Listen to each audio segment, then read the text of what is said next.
I know I'm competing with the debates. For the sad flower. And I was putting it in the sun too. But I still want flowers around for you guys. We got less shaky today because no, my voice is still in recovery. Um I didn't get banned last night, so here I or tonight even, so here I am, which is nice. Although of course it wasn't around this time yesterday, right? So I could be banned in a few minutes. Hopefully they can watch the debate too. But anybody, yeah. Hopefully they'll anyone if anyone's watching the debate, they can watch after. Um, because there's no need to watch people say, "Oh yes, what do you think about that? Did you move the needle? Oh yes, I think the needle has been moved. Oh, I don't think the needle was moved." Like, not whatever. But in case you are, y'all, I put on shorts. Put on Stella got some pants on for you guys, so I don't get banned. And Popeye shirt. And I got a coffee, but I shouldn't be shaking unless they take me. If they take, I'll be shaking. But right now I'm not. So anxiety's good. Let's get back to the book. And I did look up who he was talking about. I guess it was a little folksy singer Lyman was listening to while he worked on his bikes. Should this be? Should it be Laura? Eek. I had a nap not that long ago. Actually, I got up after 5. I finally was able to fall asleep after I got up at 6 something this morning. I get a call from fucking someone in Kentucky. I'm not answering that. Most of the time, I remember to turn my phone down, but not always. So I did not last night, and here we are. Whoever's watching, it's in Kentucky. Can you not? Oh, and Terry, I was not able to find a picture of a man just now, so I did a flower.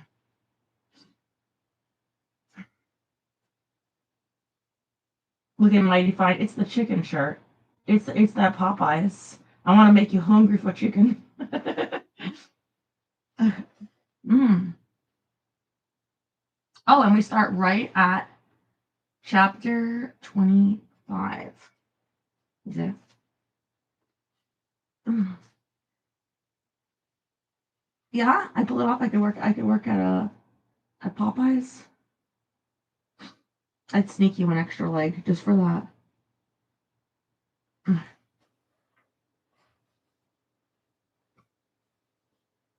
I got goat socks on too, huh? Oh, hey, pal.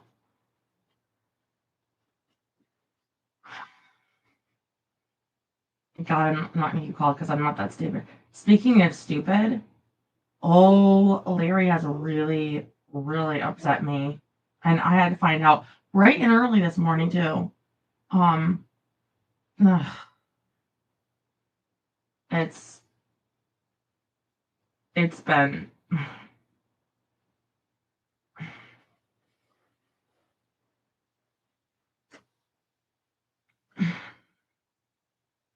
chapter 25.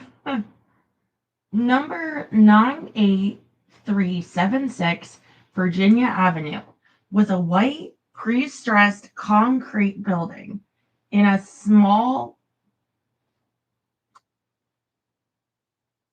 industrial complex just off 128th Avenue on the far northern fringes of Denver, Colorado.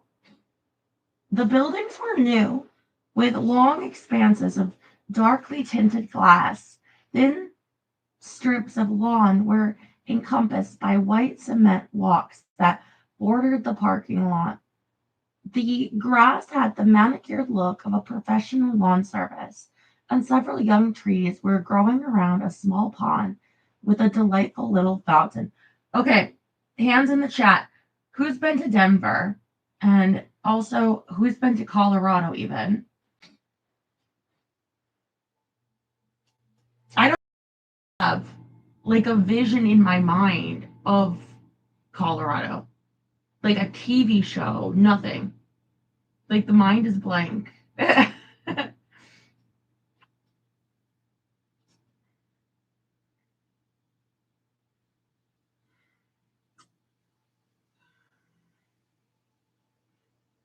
Not me. I've been down many times.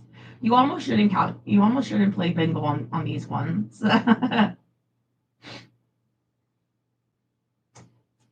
Cristal pulled into the lot and took one of the visitor spaces, two down from the handicap slot with its blue sign. Okay, pale. She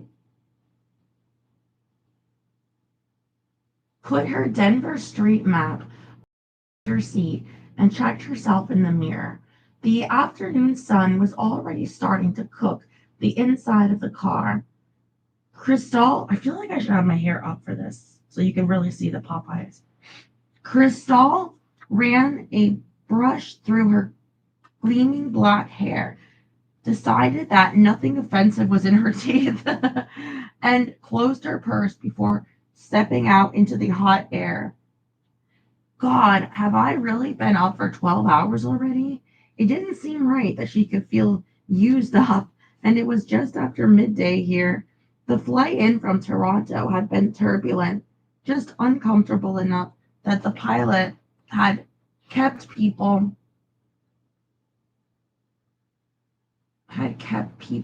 strapped in for most of it.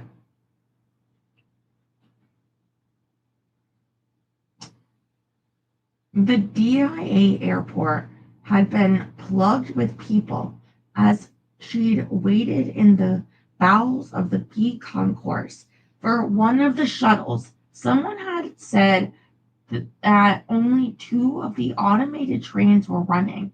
The entire time, she'd felt as if eyes were locked on her. But when she had glanced around, only to see a sea of faces, all looking harried and irritated. At least Avis had been up to their usual proficiency.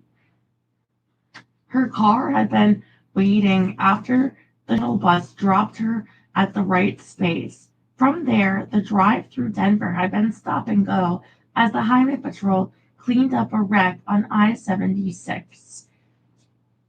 The jam had given her time to really study her map. As a result, she had driven straight to the address.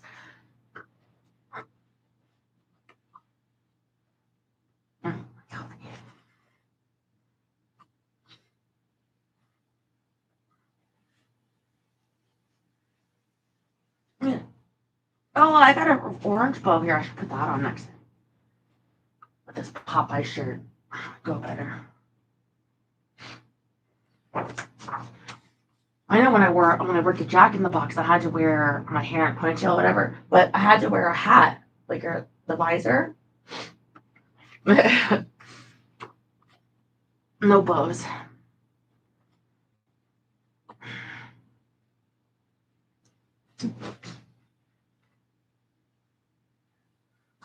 All right, Genesis Athena, here I come. She walked up to the.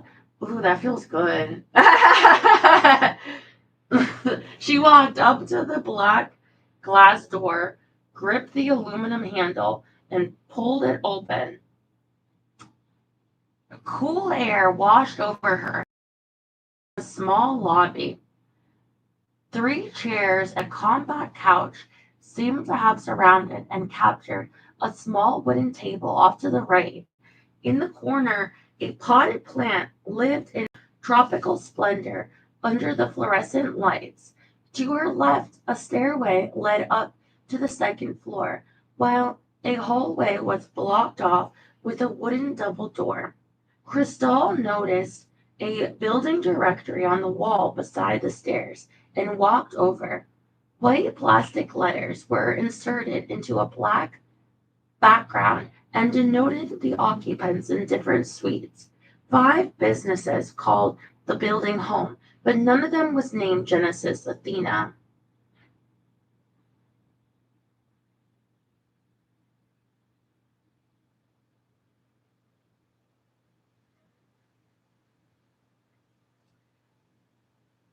The plot thickens, she whispered as she studied the choices.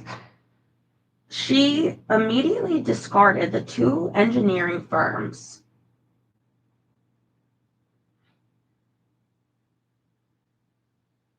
decided that the fishing lure company was out, and hesitated as she studied the last two.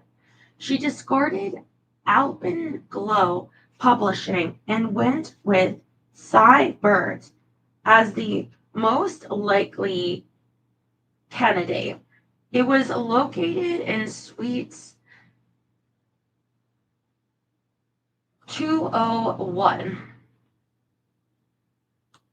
Cristal climbed the textured cement stairs and passed through the fire door. Cyber occupied the first suite of offices to the right. The door was wooden with a brass knob. A slit of windows beside it gave her a view of a reception area and several doors leading into the rear.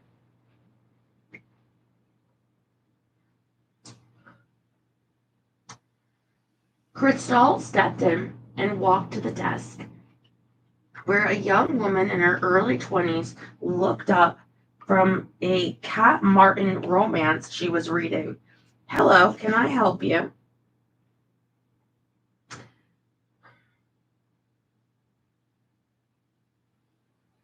Excited blue eyes met Cristal's. I hope so.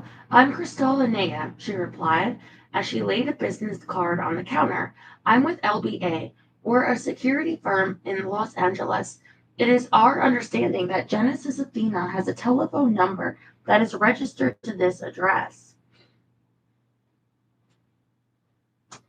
The blue eyes grew serious, and the girl pursed thin pink lips.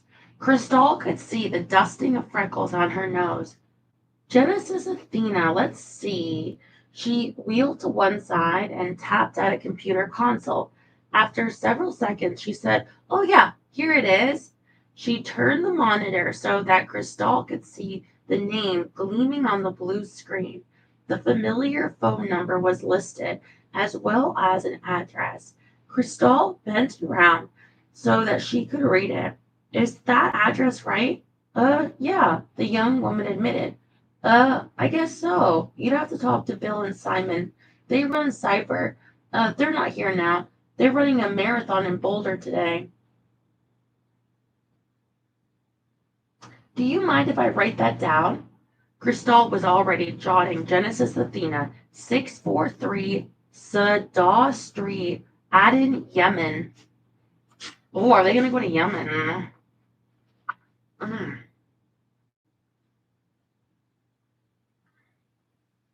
I guess. Cristal could feel a big chunk of the mystery slide into place. Yemen. That it what Sid had told them. She asked, So, how does a Yemeni company have a Colorado telephone address? Oh, the young woman waved it away. We have over 600 clients here, you know? It's like we do all the phones for them, you know?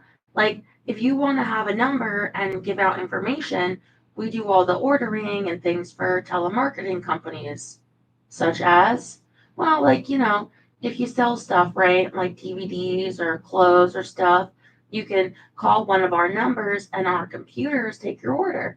They ask for like which product you saw in their order, they ask for like then you type in your account number and item number and your credit card number and confirm your address, and the company warehouse sends you the thing you ordered. I see. Pretty cool, huh? Do you have a number for Genesis Athena in Yemen? The ditzy blonde hesitated. Wow, I don't know if I can give you that. It's like a company secret. Like, what if you're from another company that does the same thing that ours does? I'm not. As the card says, LBA is a security firm. Our only interest is in keeping our clients safe. I swear I'm not here to steal your clients. If you have any questions, you can call our California office and get confirmation. The blonde considered it for a moment. Well, okay, you seem nice. It's like we send the monthly bill out FedEx and a check shows up the same way. I remember that now. that I think about it, I have to sign for it. I heard that these people got like millions of dollars, like a lot of millions. Like a million is a lot, but a lot of millions is like a lot of a lot, you know? Dollars meaning. They got the money from like Facebook just by sending them bills, for like billing them for things like that they didn't even do. So should I just start like billing people, like companies? I mean, like I'm gonna bill YouTube. Sorry. Then I would go to jail. No, I don't believe in breaking the law. No. I mean that they got busted anyway, but anyway, this like reminds me of that. That was like sketchy. This is my company. Like, let's be for real. Eek, eek.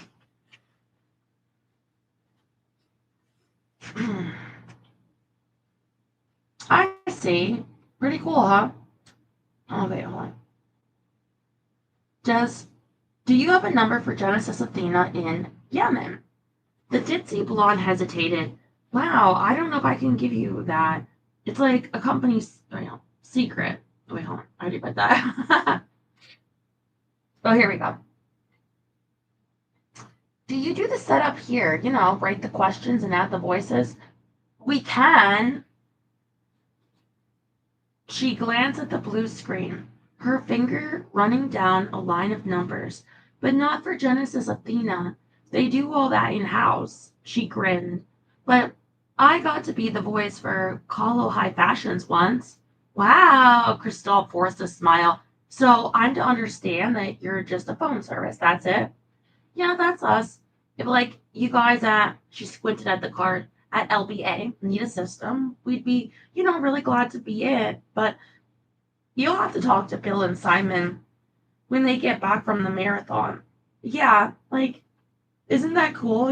They're old in their late 30s and they can still run. See, you know what though? I'm younger than that and I can't probably. I'd be like, my back. So,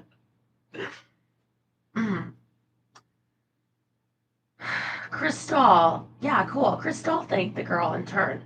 When she walked down the stairs, she shook her head. Genesis Athena really is in Yemen, for God's sake. Yemen, just catty corner across the Arabian Peninsula from Qatar. She called Qatar home. She was chewing on that thought climbed as she climbed into her rental. Yeah, watch Hank gonna jump out of nowhere and like take her skin. Hmm.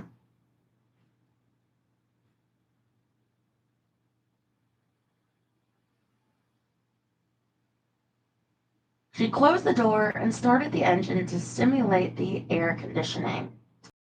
She lifted her cell and punched in Lyman's number. He answered on the third ring. Bridges. Lyman, Anaya, listen, I'm sitting in front of our address in Colorado. You're going to love it. The place is just a phone service. Genesis Athena isn't here. So, where are they? You ready for this? Shoot. Aden is in Yemen, a country in the southwestern tip of the Arabian Peninsula. Sid was right. It was. She related her visit to Cyber and gave him the mailing address she'd taken from the computer. A pause. Did you determine if our friend Abdullah has any connection? All that they've got is a telephone contract with Genesis Athena. You should know, however, that if you ever need a phone service, the airhead at the desk will be happy to write LBA a contract. Lyman, my best guess is that this place is a cutout. So what do you think that means for us? Well, for one thing, I think it's a cinch that whoever Genesis Athena is, they don't want to be easily found. And that, boss, really has my whiskers quivering, as Grandma used to say. I'll bring this up with Dot when I see her this afternoon. Right, what now? Do you want me back in Toronto or to head for the barn? Sheila's wrapping her shooting here tomorrow morning. It's up to you, Crystal. She was considering that when a dark blue Chevy Lumina pulled into the parking lot and rolled nurse. The guy was jerking his door open. Crystal blinked twice and gaped. Lyman, she said in a sober voice. Hank Abrams just drove in and jumped out of his car. He's headed right into the cyber building. What? Are you sure? She put her Buick into reverse and backed out, making sure she cleared the lot before she floored the accelerator. Crystal, Lyman was barking from halfway across the continent. Crystal, are you all right?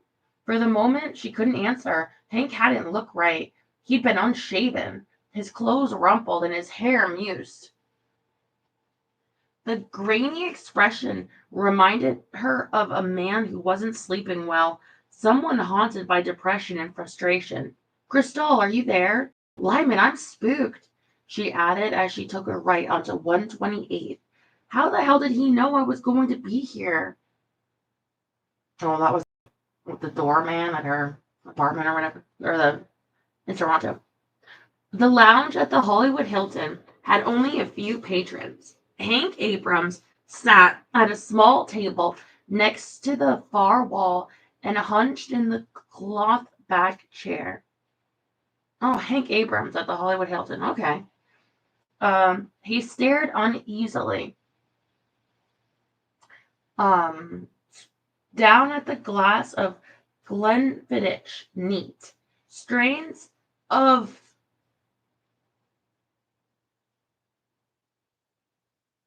'60s and '70s music drifted down the speakers. Behind the bar, the bartender, dressed in a puffy white shirt and black slacks, was tapping keys on his computer register. Staring into the amber fluid, Hank fought the desperate desire to upend his single malt and chug the contents. As of that moment, he could still expense the high-dollar scotch, but whether he'd be able to in a matter of minutes was anyone's guess. God, what a relief it would be to down one after another and dull the growing ache in his soul. Get help, bro. I don't know, when I read that, Glenfiddich, I don't know what that is, but when it said neat, I was like, take my whiskey neat. I know I can't sing right now. Mm.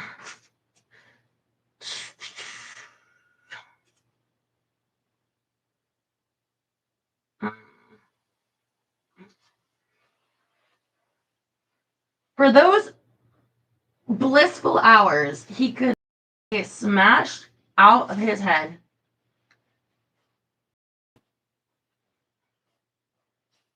Mm.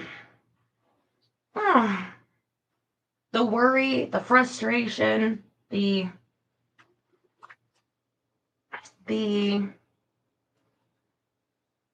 disappointment would be gone. Shit.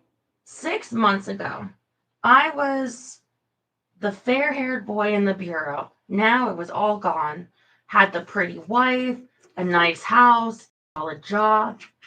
People had looked up to him as he rode the rocket to stardom. How had he lost it all? Crystal, he closed his eyes, his hands grasping at the air, nodding until his forearms hurt. Every failure, every fuck up had Crystal at the bottom of it. Jesus, what was she? The Antichrist? The Antichrist? You're trying to steal her skin.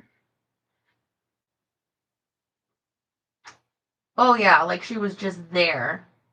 Or, oh, yeah, like she was just here, the cherry blonde had said. I mean, like, you should have seen her on the stairs, you know? Hank rubbed his eyes. A sour churning in his stomach left him half sick, a tickle of nausea at the bottom of his throat. He looked up when he caught movement in his peripheral vision. Neil Gray, immaculate in a charcoal Brooks Brothers suit, white shirt, and matching tie, approached the table and pulled out the opposite chair. Y'all, Brooks Brothers. They used to be in business back in the day.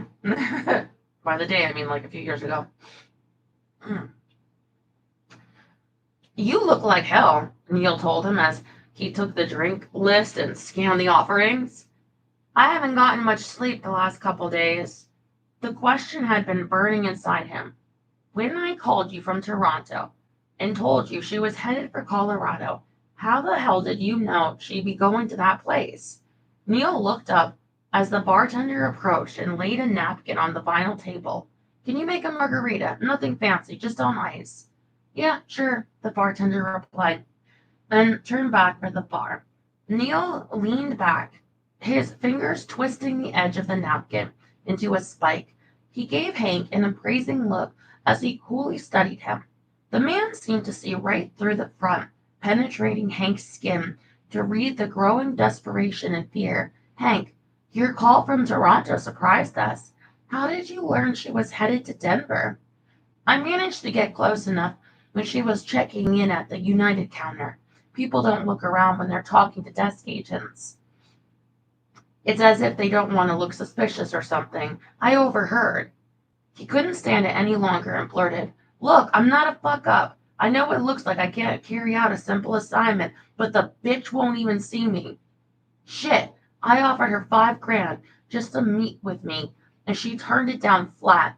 And then this Toronto thing. How was I supposed to know she'd be flying off with Sheila Marks? God, I swear she's a fucking devil. Damn, he hates her. Hank. Neil's voice was even. Take a break here. You're being too hard on yourself. Hank gasped. It was too soon to believe he was off the hook.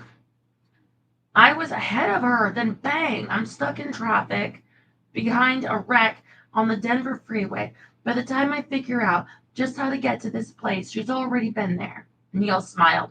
Crystallinea really gets to you, huh? Hank swallowed hard. There are times, I swear, if I could reach out and wrap my hands around her throat. He stared at the tendons standing out on the backs of his hands, his fingers tightening on the air above his scotch. Neil leaned back. It's okay. You did all right. Hank, sure. We'd have liked to have had our sample by now, but warning us that she was headed to Colorado made up for that. It did? She was already on one of our lists. She flagged one of our computer websites a couple weeks ago. The lady's digging around at the edges of one of the sheik's companies. Neil paused. Tell me, do you think she's capable of industrial espionage? Hank leaned back, considering. Cristal? I don't know. I mean, she's not one to break the rules. She's got to by the book, if you know what I mean. Neil studied him. You really thought I was coming to can you, didn't you? Hank swallowed hard. Yeah. Neil leaned forward. What have you got left, Hank, besides this job? I mean, not much. Your mother's in a nursing home in upstate New York. Your support is the only thing between her and Medicare. Just between the two of us, how do you think this thing with Marcia is going to work out? Will you get anything from the settlement? Her firm's handling the divorce, Hank murmured. She's offered a settlement if I don't fight it. $50,000 cut and dried, and I don't contest it. You going to take it? Neil, if I fight it, she's going to clean me out. I'll be on the hook to lawyers alone for the next 20 years. Then, unable to help himself, he spilled the whole story about Gonzalez, Cristal, the night they screwed in the van. After he'd run dry, Neil sat back, a pensive look on his face. And they never figured out how Gonzalez got a camera into the van? No. After a long silence, Neil's blue eyes narrowed. Tell me something, Hank. What of a stickler are you for the rule bug? Hank straightened, a tickle of anxiety in his breast. Where's this going? Nowhere illegal, if that's what you're thinking. Neil grinned. You might say that where we're going, there are no laws, but the pay is real good. I can assure you it's not drugs or weapons or any of the usual high-risk ventures. We do nothing that violates the law within the territorial borders of the United States. A pause. How would you feel about making $120,000 a year? not counting bonuses as a starting salary. Yeah? He perked up. What's the catch? From our perspective, it might just be you. Neil smiled up at the bartender as the man placed the drink on the table. Neil handed him a credit card. If you'd run a tab, I'd appreciate it. Yes, sir, the bartender retreated. Neil sipped his drink and looked up. Do you believe in quid pro quo? If I do something for you, you do something for me. Like in the mafia? Neil laughed. We're trying to make up our minds that we want to invest in you for the long term. How would you feel if we looked into this Gonzalez thing? Figured it out, if you will. Would that be worth anything to you? Damn straight it would. Neil caught him off guard when he asked, so, how does a top agent have such a hard time catching up to an unsuspecting woman? We thought you'd have obtained the sample within the first 48 hours. Hank took a deep breath, feeling the axe over his head. I don't know. You'd think she was being protected by LBA rather than just working for them. Look, I can handle this. All I need is. Kristallinea has become a problem. Neil interrupted easily. My people really need to talk to her. That's all. If you're with us, we'll let you in on the ground floor of something really big. It will mean leaving Burrell, going to work for the Sheik. Hank frowned, feeling the earth turning soft under his feet. I don't understand. I'm just supposed to use one of your little gizmos to get a skin sample, right? The plan has changed since then. It changed when Anea walked into that telephone service in Colorado. There are bigger things afoot here, things worth billions that I can't tell you about yet. Neil leaned forward, an earnest look on his face. She's been jerking your chain, hasn't she? Come on, admit it. She's the reason you're in this mess. He felt the resistance run out of him. Yeah, my people need to talk to her, Hank. That's all. Just find her, help me and my crew get to her, and, well, we'll talk about it later, all right? You just want to talk? Something had to be missing. Yep, Neil shrugged. What the hell have you got left to lose? Chapter 6. Oh, now they want to talk to her.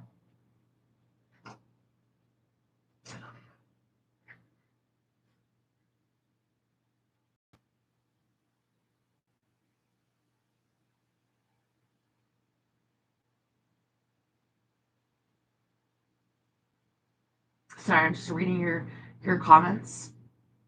And I'm sorry, but my butt will not crack walnuts. Do you want me to try? What is wrong with you? My tushy socks. What are you talking about? Mhm. I got blubs. Sorry. What are you talking about?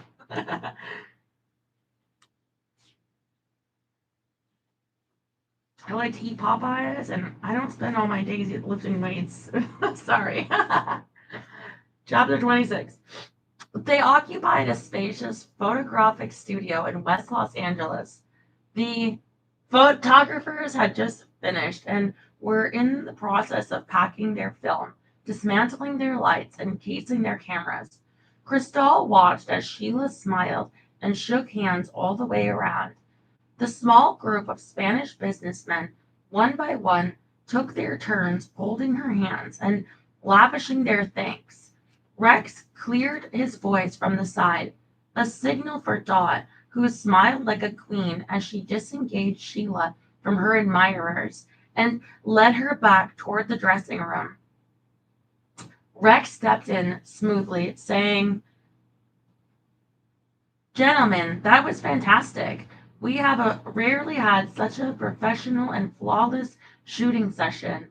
A babble of accented voices chimed in agreement. Cristal smiled to herself. She listened to the three Spaniards as they had talked during the shoot. Their Castilian accent hadn't masked the sexual innuendo as they ogled Sheila during the photo session. While the photographers continued to disassemble their equipment and a crew began collapsing the series of backdrops, the stage had alternately consisted of scenes from downtown Madrid, Toledo, Seville, and other Spanish cities. One in particular was a Estoril illuminated by a wash of yellow light. Sheila had modeled various fashions before each, and the photographers had shot roll after roll of photos for the new catalog, billboards, and other media.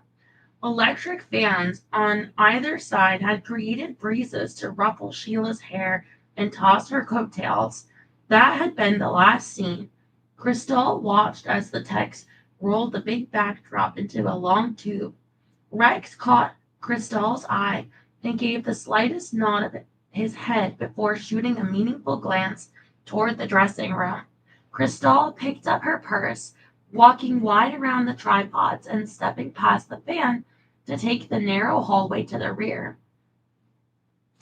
The dressing room was a haphazard affair, panels set up to screen Sheila from the main room. Dot stood with her arms crossed, watching as Sheila slipped out of a long knit Max Smart dress and handed it to a young woman who placed it on a hanger and hung it on a wardrobe rack in the rear. How do we do? Sheila asked as she pulled on her slim denim blue genius pants and straightened. Dot glanced back at Cristal, nodded, then turned her attention to Sheila as she reached for a red patterned top by Guess. Under all the hype, they're happy. Rex is going to stay behind and stroke their collective manhoods. What? What? Figuratively, I hope. Yeah, me too, Dot said dryly. Whatever it takes, Sheila wearily pulled the top on and fluffed her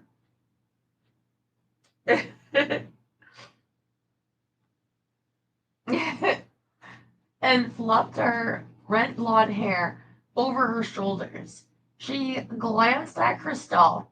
With sudden quickness, exhaustion had replaced the sparkle she'd shown during the session.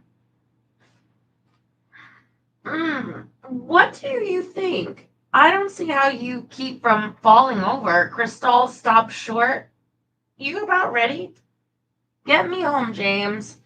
Sheila stifled a yawn, grabbed up her Marc Jacobs purse, and pointed at the door. Dot, I'll see you tomorrow at my trailer on the lot.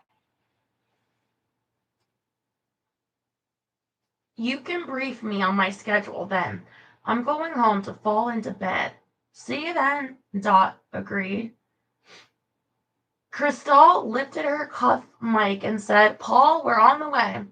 Roger, Cristal, there's a guy out here. Looks like a lost electrician. He's across the alley, maybe 10 yards away. He's got a toolbox and seems to be killing time. Just thought you should know.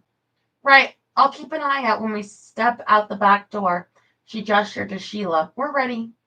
Cristal led the way.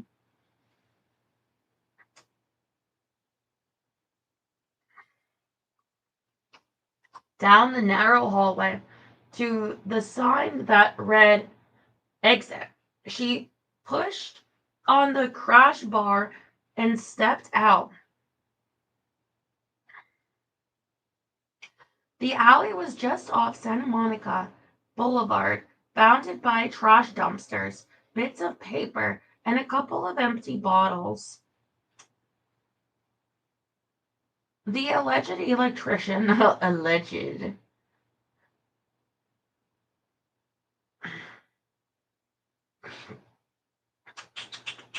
stood across the alley and stared at her from across the hood of the polished limo.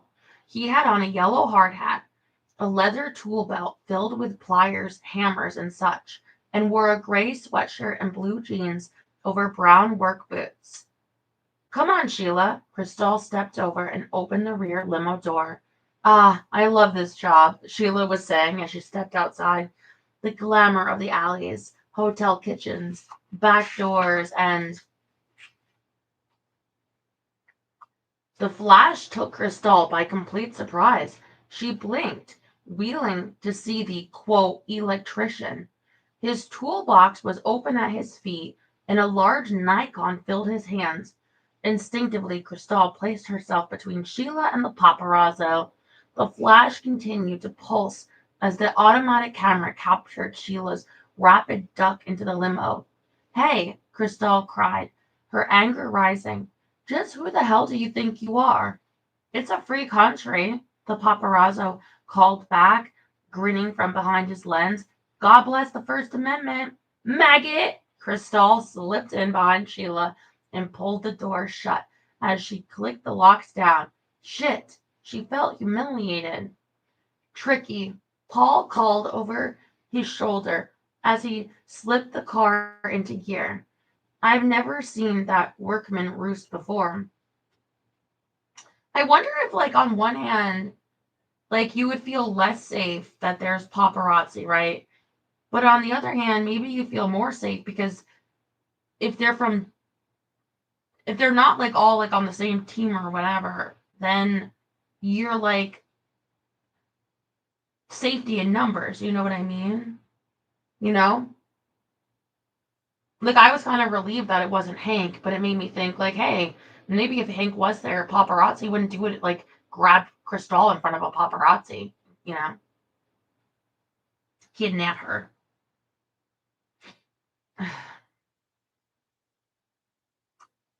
Mm-hmm. Tricky. Paul called over his shoulder as he slipped the car into gear. I've never seen that workman roost before. Sheila closed her eyes. It's all right. There was only one guy this time. God, they're like a bunch of mangy coyotes, Crystal muttered as she studied Sheila with worried eyes. During the photo shoot, Sheila had been electric. Then, in the dressing room, she had gone from glittering, smiling energy to sagged lint in an instant.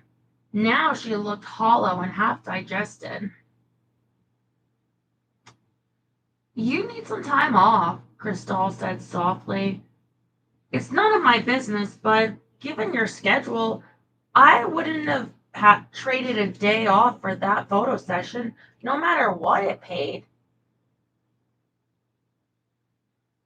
Sheila barely smiled, cracking one eye to study Cristal.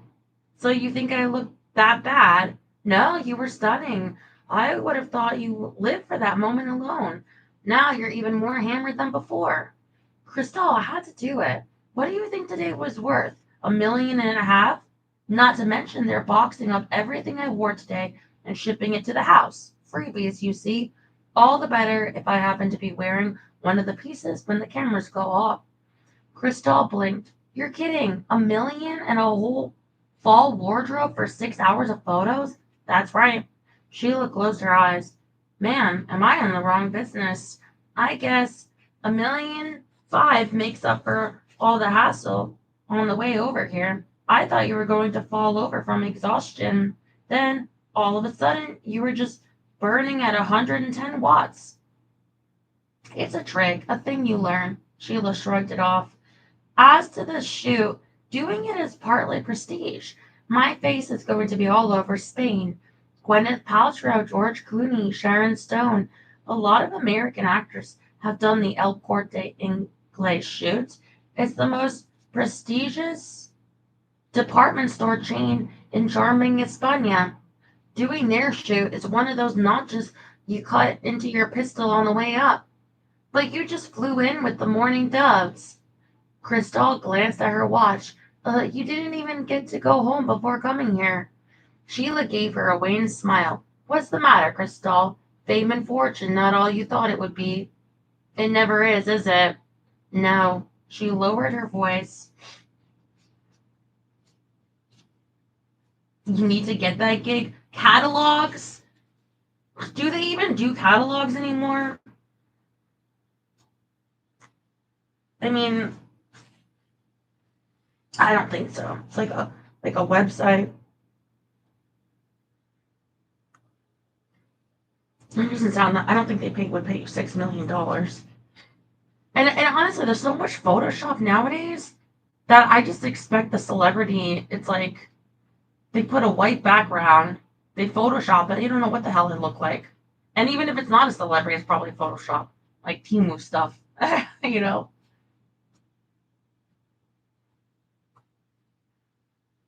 Uh,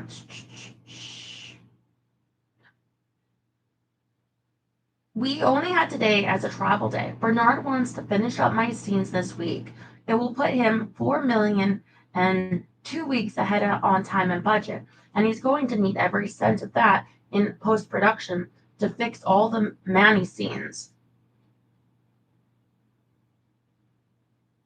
That encounter with Copperhead really did him in, huh? There wasn't that much there to start with. She seemed to be talking in her sleep. He's a pretty face, no guts. They don't make many men with guts these days. Lyman included? Christelle ventured. Lyman is definitely excluded. He's the only man I. Yeah, I know. Christelle glanced out the tinted window as they turned onto Santa Monica Boulevard. Sunset was burning yellow through the smog and glistening off of the surrounding traffic. People were walking along the sidewalks, passing the businesses that alternately sold donuts, video discs, tattoos, lotions, cameras, and furniture from behind glass windows and beneath colorful signs. When she looked back, Sheila was watching her through heavy lids. You know, Christelle nodded, feeling a pull on her long hair where the seat dropped it. Is it really so impossible? Sheila closed her eyes again. You remember that guy with the camera back there? People or Us or National Enquirer will hand him a couple of hundred for that role. A pause. Do you have any idea how much they'd pay for a shot of Lyman and me in an intimate situation? A bundle, I suppose. She softly snapped her fingers to get Sheila to look at her before she made a slight nod toward Paul and lifted an inquiring eyebrow. He knows, Sheila answered softly, but thank you for your discretion. She straightened, stretching her arms out in front of her. Why am I telling you this? God, I am tired. It's a warning of what I might blurt when I'm half asleep. It's okay, Christelle said. Look, Sheila, if you ever need a confidant, I can keep my mouth shut. Sheila cranked an eye half open again. You know, you could make a fortune with what you could learn. Any of the big rags would pay a bundle for an inside story on Sheila Marks. Christelle laughed out loud. I could make a fortune smuggling coke in from Colombia or doing hits for organized crime. She paused, giving Sheila a wry smile. Sorry, not a chance. Look, I'm a native New Mexican. We're genetically predisposed to both poverty and loyalty. I guess I'll just have to keep your secrets. Anything else would be a denial of my ethnic and cultural heritage. Sheila smiled at that. You're just all right, Crystallinea, a good friend. I don't have many friends. She paused. If I'm going to be your friend, I gotta tell you, I think you're killing yourself with this schedule. You keep it up and something's going to snap. I get a break as soon as we wrap Jagged Cats. If I get too woozy, there are always ways of keeping sharp. Chemicals? Sheila's eyes remained closed. I hear censor in your voice. Yeah, how many stars OD or wind up so brain fried on that stuff that they kill their careers? Most, she whispered softly. It's so easy, just a little pill and you're back, sparkling like a Bulgari diamond and feeling as smooth as an Olay body rub. Suddenly, you're riding a jetting wave that carries you up and up, rising out of a dull grayness. And then it smacks you like a bug on a bumper unless you take another one. People just don't understand. I can't quit, can't call in sick. Too many people depend on me. Tommaso, Dots, Rex, Tony, Bernard, the studio. Her voice weakened. I carry them all, Crystal. Without me, they're nothing. You can't carry them all forever. I'm running out of me, Sheila murmured softly. Running out, empty inside. Hey, it just gets what sleep you can. I'll wake when we're home. Sheila said, "Thank you, Cristal," before she nodded off. Cristal studied her face, wondering at the classic lines that had smiled down on millions from the screen. The woman made magic for the multitudes, was worshipped around the globe, so much so that a Spanish department store would chase her down and pay her $1.5 million for wearing their clothes in front of a camera. All that, but Sheila couldn't be with the man she loved. Is it worth it? "You all right?" Lyman asked as Sheila wobbled on her feet. He caught her arm, steadying her. This is like a little forward. She blinked and looked owlishly around the paved lot behind the studio. A row of trailers lurked along one of the high walls, each with a thick black electrical cable, water hose, and flexible sewer line running from beneath to fixtures in the pavement. The early morning sky had an orange tone.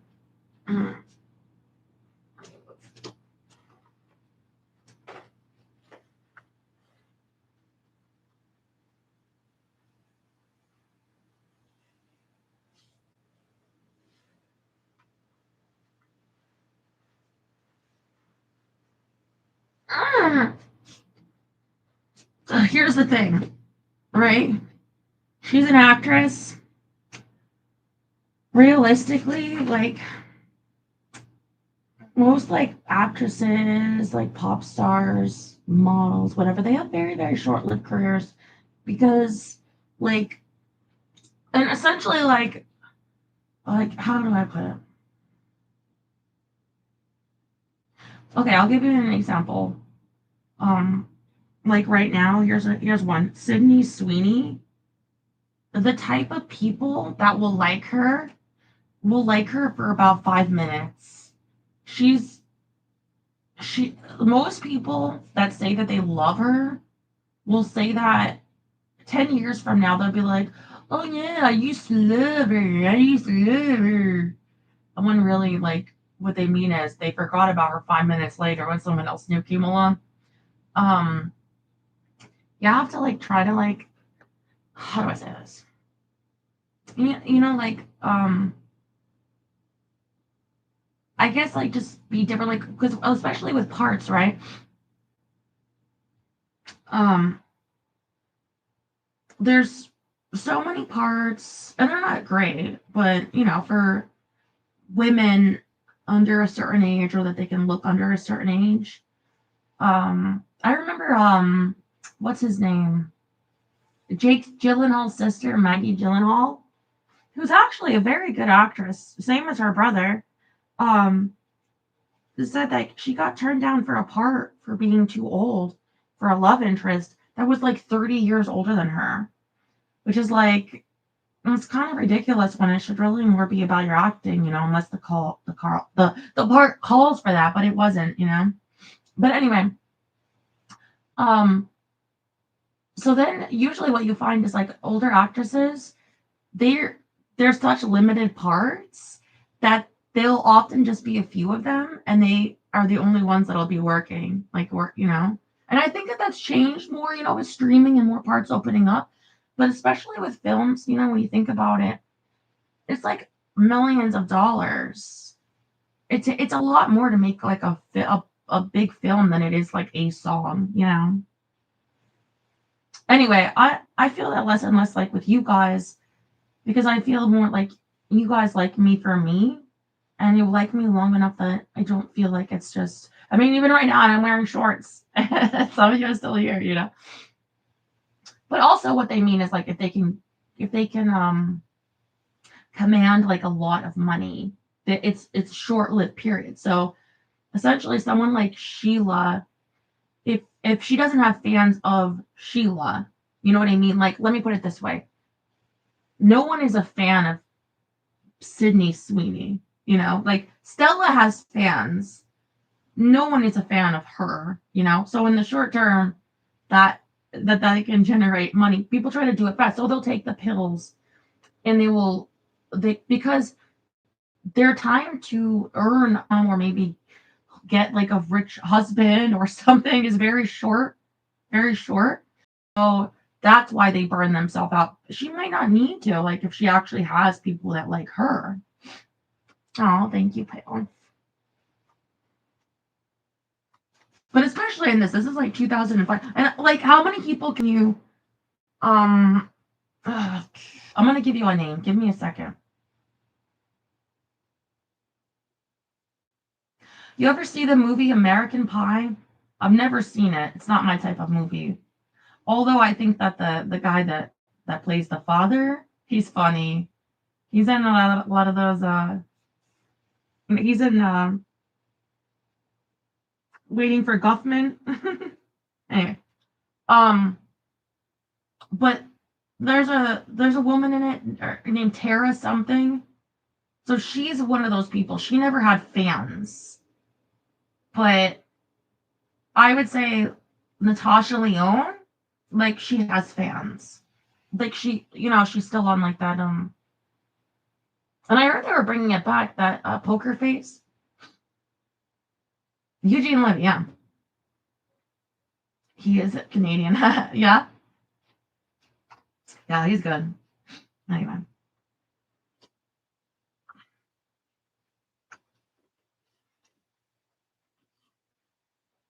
I think people often think that about like Marilyn Monroe, like because of her time, like she died in the 60s.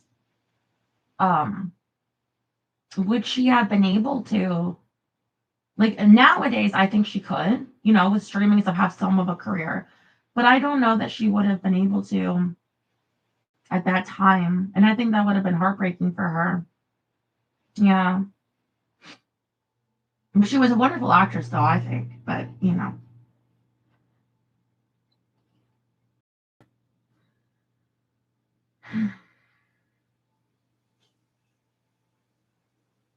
All right, here we go. Sheila and Lyman back together.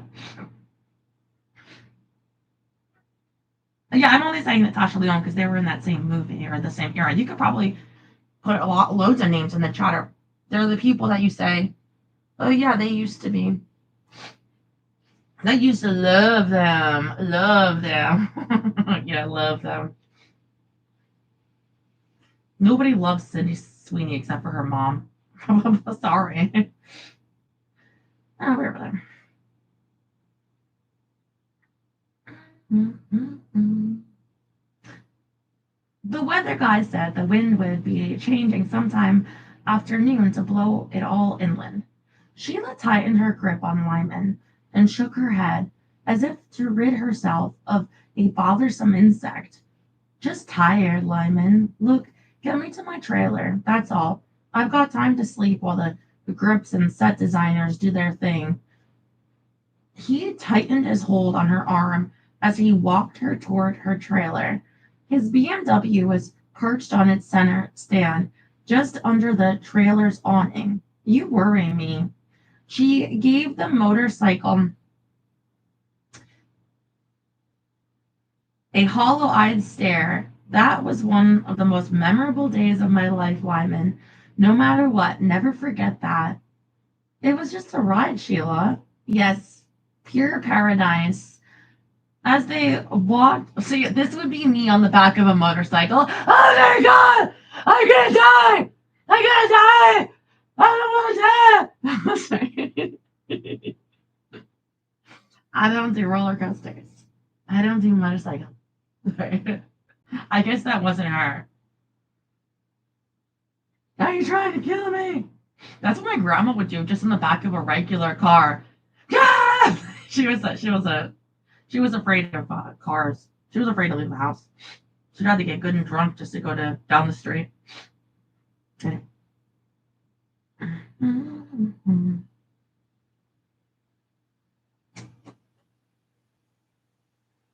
As they walked by the silver machine, the trailer door opened and Rex leaned out. Good! Back before I thought you'd be. What are you doing here? Sheila's voice reflected weary acceptance. Tommaso wouldn't let me see you last night, Rex muttered. You're going to have to do something with that guy, Sheila. He jammed a thumb to his chest. I'm not the hired help. I'm your manager, not some pastry chef he can. Hey, you okay? Tired, she said, leaning harder against Lyman. I just need a nap. Too many 20-hour days, Lyman added, knowing it wasn't his turf, but unable to keep his trap shut. Rex cued on the protective tone in Lyman's voice, his eyes sharpening as he noticed the way Sheila had clamped onto Lyman's arm. Yeah, well, I've got business. Tony's had two offers, one from Jerry Bruckheimer, another from Donald Petrie. They're both casting for projects that you attached yourself to. Pre-production starts for both within the week. We've got decisions to make. Lyman almost lifted Sheila up the steps and walked her back to the small bedroom, elbowing Rex to the side in the process. Sheila, you hear me? Later, Lyman said gently, but shooting Rex a look that would have chilled milk. Oh, he's like, she's tired. Do you want her to go to rehab for exhaustions?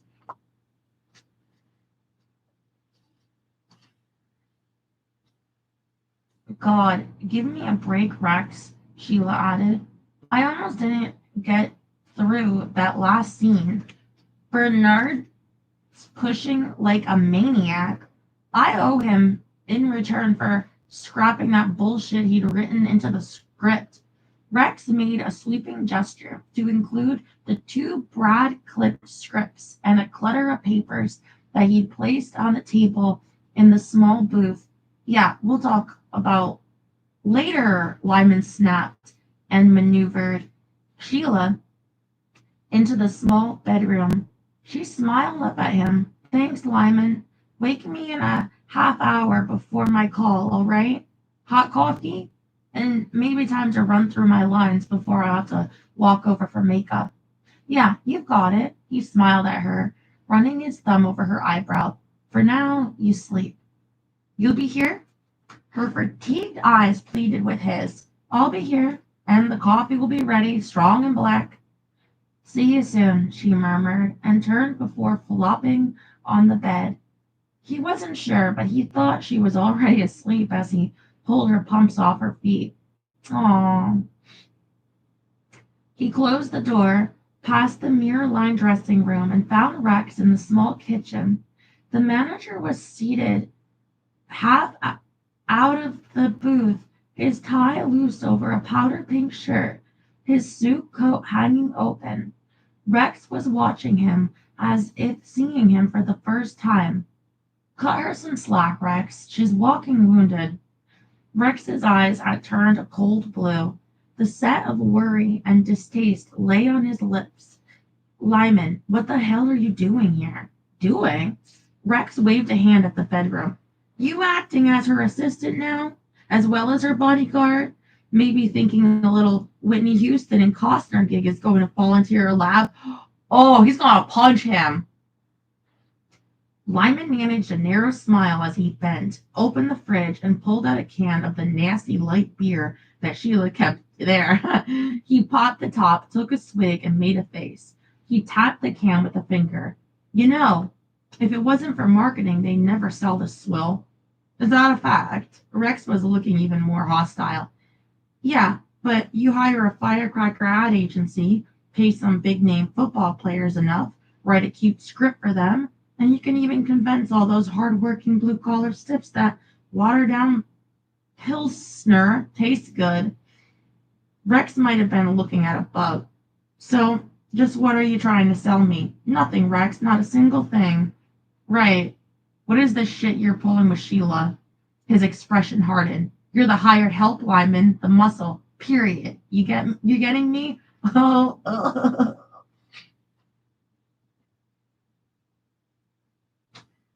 You're not telling me anything I don't already know. Lyman took another swig of the beer and sat down across the table from Rex, meeting his eyes across the scripts and paperwork. Rex broke contact first, leaning back and slapping his hands on his legs. I don't want her hurt. Then give her a break. Lyman indicated the paper, cluttering the table surface. Come on, tell me the truth. Can't that wait until next week? The lady's killing herself. She wasn't kidding. She was like shredded paper in that last scene and could barely manage her lines. She was on the verge of collapse. Bernard didn't notice. He thought she was spot on, given that she was supposed to be whacked out after running from. Everyone else in the room was holding their breath with their fingers crossed. Wait just a fucking minute. Who appointed you as her keeper? He blinked as if struck by something. God, you're not in love with her, are you? Fuck you, Rex. You poor deluded idiot. You listen to me, and you listen well. If you're in over your head, it's time for LBA to move on, and I'll find someone else to see to Sheila's security. Lyman felt himself starting to bristle. I don't work for you, Rex. Oh, yes, you do, buddy. I'm the guy who brought you in, remember? It's my signature on your check. I run Sheila's affairs. Lyman rolled the fragile aluminum can between his fingers. Okay, go ahead and fire me. He glanced back at the closed bedroom door. But do it after she finishes shooting, will you? Like, maybe after the cast party. The studio has rented Dantana's for all of Friday. Then you're history, pal. Lyman arched an eyebrow. We'll cross that bridge when we get there. But I don't think so. You're forgetting. You may sign my checks, but the lady back there brings in the bucks. In the end, we both work for her. Rex smiled thinly. You don't want to push this, Bridges. When it comes right down to where the shit hits the road, she'll back me. She needs me a hell of a lot more than she needs you. She might be the talent, but I'm the brains behind her business empire. The fuck? Like, well, it could because Rex makes a percent. Like, so he needs that money, get that percent, get the money goes up, he gets paid more. That's how percents work. What?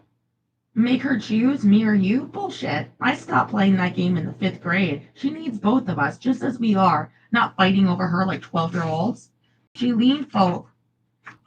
He leaned forward. I was like, He leaned forward, pointing a finger. So here it is. You do what you do, and I'll do what I do, and we'll both do what's best for the lady, all right? Rex watched him in distasteful silence for a moment, then said, yeah, right. He used his left hand to scoop up the stack of papers, pointedly leaving the screenplays behind. When you think it's all right, can I make an appointment with Sheila to go over her investment portfolio? And maybe you could schedule those 2 scripts into her free time. Bruckheimer and Petrie really need an answer if you think you could get around to it. Lyman shook his head. You're being an asshole, Rex. And you're not.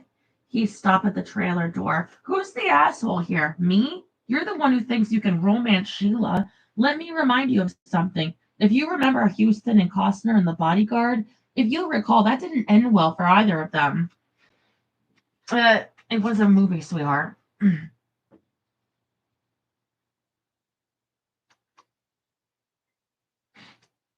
Chapter 27.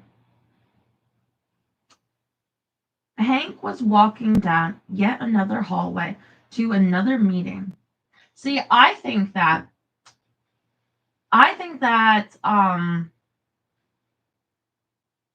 people that are like in sort of like attention seeking more industry, like themselves being the face type of thing, I think that they actually do better with somebody who's not. You know what I mean? Like, because I feel like when 2 stars are together, it's usually competitive. And when it's competitive, the woman can't do better than the man. Or I think it usually leads to divorce. And I think it's probably for both, maybe more people that are in similar industries and relationships. So I think that you're better off with somebody that does something different. Same thing, like if you're the actor, like as a male, I think you're better off um with a woman who's not like the diva or whatever. Like, I don't know. I mean, maybe it's worked. I don't know. But I think it's rare. Mm. Hank was walking down yet another hallway to another meeting. This time, it was a hallway at the Hilton, but the eerie feeling of trouble had started chewing on his guts. He stopped at the door and knocked softly as he glanced up and down. A maid stepped out to the cart he had passed and gave him but a cursory notice as she lifted a stack of towels. Here we go with Hank again. Hank hesitated for an instant when the door opened. Instead of Neil Gray, a striking woman stepped back, saying, "Come in." Hank walked past her, fully aware of her fascinating gray eyes and hair like freshly spun copper. She had pulled it back into a French braid that hung partway down her back. She wore an elastic tank top that flattered her breasts and tight brown cotton slacks that were molded to her legs in a way that left little to the imagination. Expensive sandals hugged her feet. The lady killer smile he gave her was instinctual. She smiled back, eyes measuring but interested. Ah, she was one of those few women who were completely satisfied with themselves. She knew just who and what she was. A person? A woman? What? Half chimpanzee? And God help the man who tried to play silly games with her. She'd shut him down like a Disney ride in the rain. What? Hank Abrams, he said, as she closed the door behind him. April Hayes, she returned. Her accent was cultured, educated, perhaps with a hint of Midwestern twang, but he couldn't be sure. He entered the room to find the couch occupied by a short statured, dark haired woman with an intense face. She wore a white blouse and gray jeans. Her shoes were loafers. Gretchen Smith, the shorter woman, told him as she stood to shake his hand. Her dark brown eyes were probing, antagonistic. He pegged her as just the opposite, a woman who had never found herself. The intense expression was meant as cover for a deep seated insecurity. What? What? Ah, yes, narrative.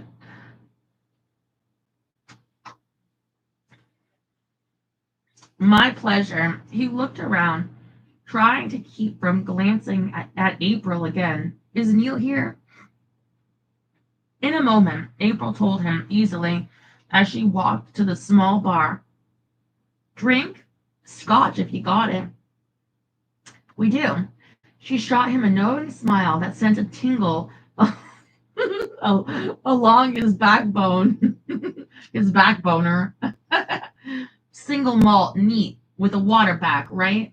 Right, he agreed, playing along with the game. He tried to ignore the head to toe scrutiny Gretchen was giving him. How long have you been with Burrell Security? Gretchen's face went sour. April's smile remained warm and welcoming as she said, We're not. We work for Genesis Athena. She poured from a bottle of Glenlivet. I was in law enforcement, LAPD. She handed him the scotch, their fingers touching for the briefest of instants. It felt like electricity.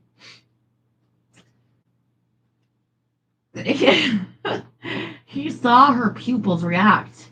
Interesting. For a moment, their eyes held. So, you didn't like LAPD? Her smile teased. I was on the fast track to detective.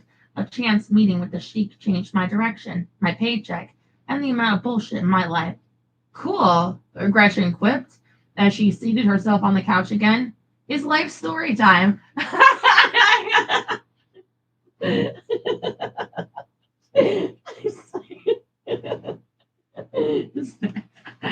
don't know. I was just imagining her like there's like this like in an old movie it'd be like soft focus and like slow like piano music playing.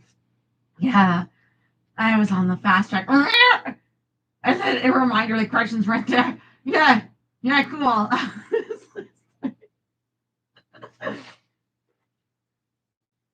Hank turned, a pleasant smile on his face as he took in the woman. And you?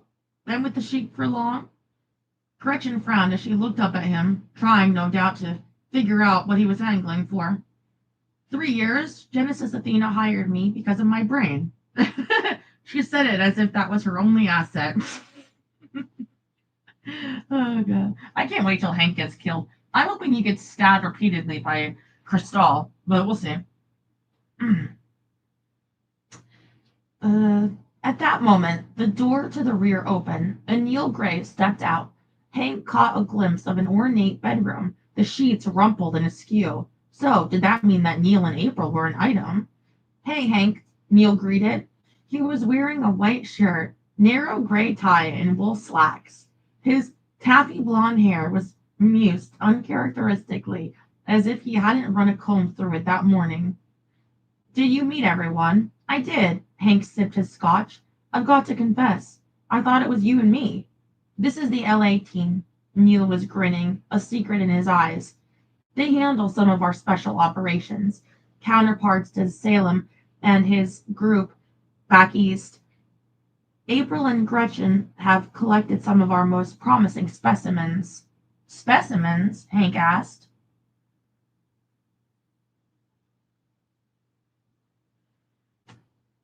Like you were doing out here at the time, it seemed like you were a more logical choice to go after Anea. You might say we're proactive, Gretchen declared. Do you have a problem with that? Uh, no. Hank tried to keep his face neutral. God, what was she? The wicked witch of the West evil doppelganger? Our mutual problem, Neil said as he took a seat.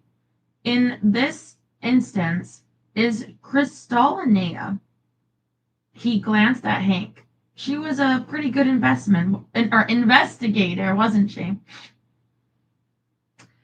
Hank took a chair across from the coffee table, choosing the spot so that he would be in April's immediate line of sight. So, so it's pretty clear April's Copperhead, right? April Haynes, because he says right that she had Brias, and she had tight brown slacks. Mm-hmm. And her hair like freshly spun copper. All right, she's Copperhead. So you should know, Hank, that she likes to cut penis. If that's not a problem for you. Her Tinder profile says, "I like long walks on the beach and also cutting penis and wanderlust." So, sorry. Sorry. Hobbies. Some hobbies. Okay. Hank took a chair across from the table, choosing the spot so that he would be in April's immediate line of sight. He smiled, affecting a knowing attitude. Cristal Linnea is one of the best field agents I've ever worked with. She has an uncanny ability to fill in missing data. It's, I don't know, almost like magic. The first time you hear her begin to fit things together, you'd swear she was nuts, but as the data begins to come in, you discover she's been right all along. Intuitive, Neil asked. Spooky intuitive, Hank agreed. Then he smiled, using the boyish one that women found so attractive. You know, her grandmother was a witch. What? Gretchen asked in a grating voice. That's absurd. Hank glanced first at Neil, then at April. The woman was watching him with level gray eyes, her fine face betraying nothing. He shrugged. Say what you will, but there are times when you work around Cristal that you can't help but wonder. She does have an ability that almost goes beyond science when it comes to solving cases. So, Neil mused, if she's digging at our corporate secrets, do you think it's a good bet that she'll figure them out? Hank shifted, affecting complete assurance. If Cristal were sniffing around doors that I wanted kept closed, Yeah, I'd be worried.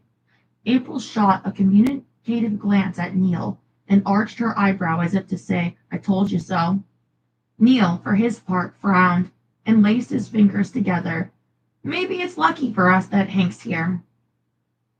I just hope I can help. Do we know where she is? Gretchen asked pointedly. I'm tired of putting up with the bitch. I'm on it, Hank added. It's just a matter of we've got her, Neil replied softly. She's staying at a Marriott Residence Inn near here. Word is that she's checking out next week.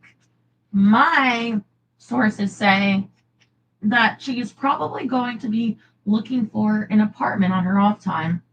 Hank started, jerking up straight. How the hell do you know that? I've been chasing my ass off trying to get a line on her. Neil's smile was the Cheshire cat kind. It's all right, Hank. We've got our sources. When you tailed Anaya to Colorado, you brought the seriousness of the situation to our attention. Thanks for telling me, he said dryly. I just tapped my source this morning, Neil added. It's not one I use except in extreme circumstances. Is it someone at the FBI? Maybe you should read your memos, Gretchen muttered. We've bumped into Anaya twice now. It was all in the reports, but nothing that would have indicated a direct threat to Genesis Athena. April amended, obviously to Gretchen's displeasure. Our contacts with her have been in what we assume to be the parameters of her job with LBA. What about the clerks? Gretchen shot back. Why the hell was she there? Huh? His security was supposed to be off that night. It was, April snapped. I think he made a date with her and forgot. Hank watched the interplay with interest, but Neil stopped it when he raised his hands. Forget it, ladies, I've checked. It's a matter of the right hand not knowing what the left was doing. So forget it. Let's move on to Friday night.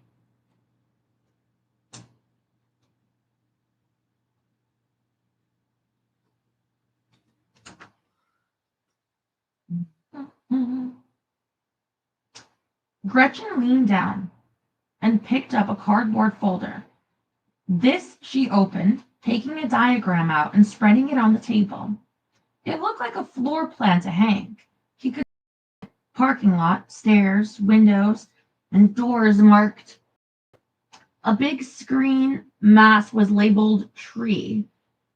This is Anaya's room at the Residence Inn, Gretchen began. It's a piece of cake. We'll We can leave the vehicle in the lot here. She pointed to the parking lot. I've already called the manager. 2 of the units on either side of Anaya's will be empty on Friday night. I took the liberty of renting them. The 3rd room in the building, she indicated the room diagonally, is already rented, so we'll have to keep the noise down. Gretchen seemed to be enjoying this. She continued, we can enter at any time. The lock takes a standard magnetic card. The tree beside the walk will provide us with some cover from the main office. Even if we're seen, no one is going to pay much attention. Hank leaned forward. Let me get this straight. We're going to break into Cristal's room? Neil looked up. Do you have a problem with that? Hank pursed his lips, aware that April was watching him with hawk-like intensity. Did he dare let her think he was bothered by a little thing like breaking and entering? Oh no, we don't want April to not like you. Besides, it was a hotel, and better yet, it was his chance to show Cristal that she shouldn't be prying away at one of their clients. He smiled as he imagined Cristal's face when he stepped out into the room. I think it would be wise to do this when she's gone. If you walk up and ring the bell, Cristal's not going to let you in. Neil's expression was neutral. According to my source, Sheila Marks and her cast are going to be at Dan Tana's for most of the evening. Anaya shouldn't be off shift until sometime in the very early morning, but we should be ready early just in case. Good. Hank leaned forward, looking at the diagram. Then I suggest that we have coffee ready when she walks in the door. Not only that, but we need someone outside to follow her up the stairs in case something tips her off and she bolts. He pointed. This unit next to hers shares the same stairway, right? Yes. Gretchen told him distrustfully. Good. And we've rented it? Yes. Then when Cristal opens her door, it wouldn't be out of line for someone to step out right across from her as a blocker in the event she runs. I like that, April said as she leaned forward. Good call, Hank. Gretchen looked even more sour. That's it then, Neil said, and glanced up at Hank. Anything else about Anea that I should know? Hank shrugged.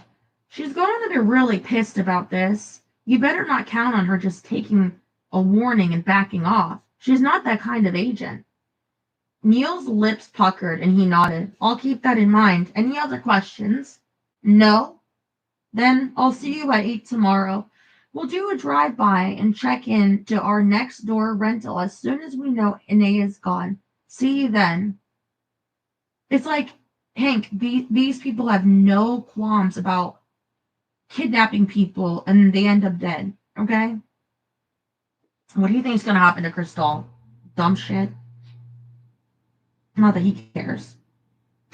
They all stood, Hank feeling good about himself. He was headed to the door. His mind nodded on Cristal and how she was going to take a rebuke from strangers. A rebuke. Abrams, April asked, matching his step. You got time for a drink? Something about her appealed to him. Maybe it was the danger that lurked in the corners of her dry smile, or perhaps she was just a damn good-looking woman, and she was coming on to him, or was it the hint of challenge that lay so deep in her smoldering gray eyes? Maybe she can share her collection of used celebrity tampons with you. Sure, they make a mean margarita here, or if you prefer, we could go somewhere else. I know someplace privates. Hank bowed. It'll be my pleasure. As they walked out into the hall, she gave her head a slight tilt. It reminded him of Lauren Bacall. You never know, she said. We might both enjoy it.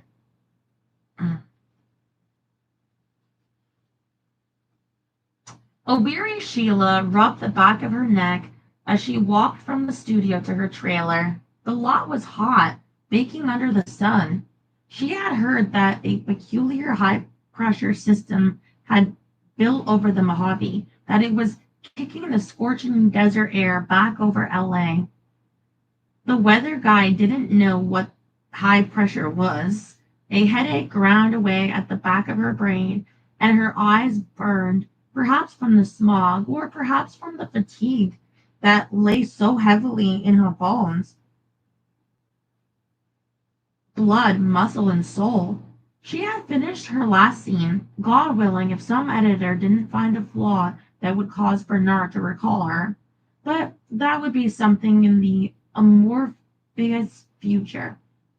Oh, beyond Zebra, in another lifetime that started after she woke up from a zombie somnolence that would start after the festivities on Friday. The cast party was a thespian's tradition that reached back into the dim and distant past, a celebration of the hard work, the good times and bad, that had occasioned a group of strangers to become short-term family. I'm done, she smiled wearily and looked down at her purse. The amphetamines lay unused, but for a couple of tablets. She was still in control. Her body might have felt like scorched toast, but her self-discipline had held. The pills in her purse mocked her. She could feel them, whispering, calling, chiding her. Relief lay just a swallow away. She'd be fresh again, ready to take on the world instead of being this brain-dead hulk of ambulatory tissue. Sleep is almost yours. She waved as she passed a flock of extras, dressed as Civil War Confederates, and rounded the corner that led to her lot trailer. The awning cast a solitary square of shade over the lawn chairs and small table. The muted puttering of the air conditioners rose from the long line of trailers. Sheila plodded up to the steps and opened her door, then sighed wearily as she stepped inside and waved half-heartedly at Rex, who sat at the table in the small booth. "We're finished," she told him. "I wrapped my last scene. Bernard's doing some short intercuts with the extras, and then he'll get what he can out of Manny, but that's not my problem anymore." She grinned. "So, it's Thursday afternoon, and I'm headed home to fall face first into bed."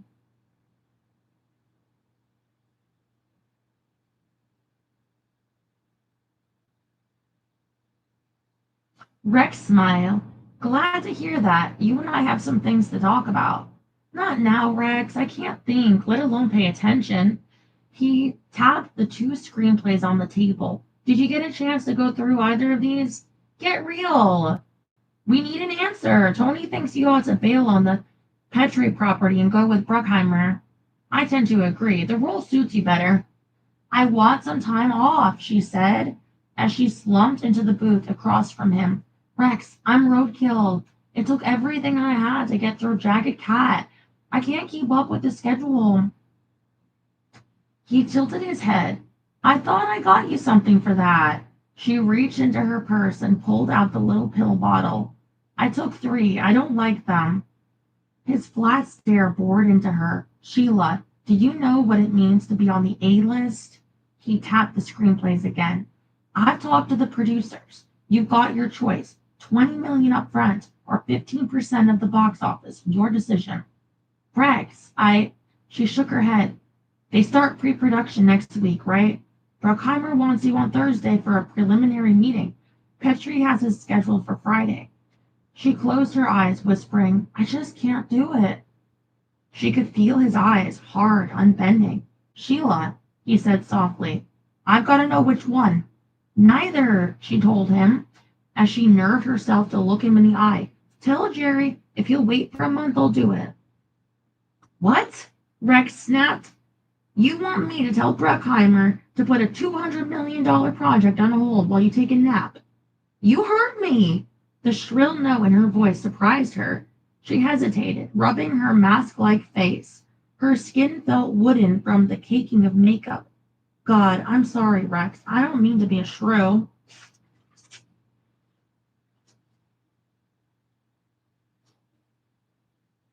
He smiled, half forgiving. "It's okay, Sheila.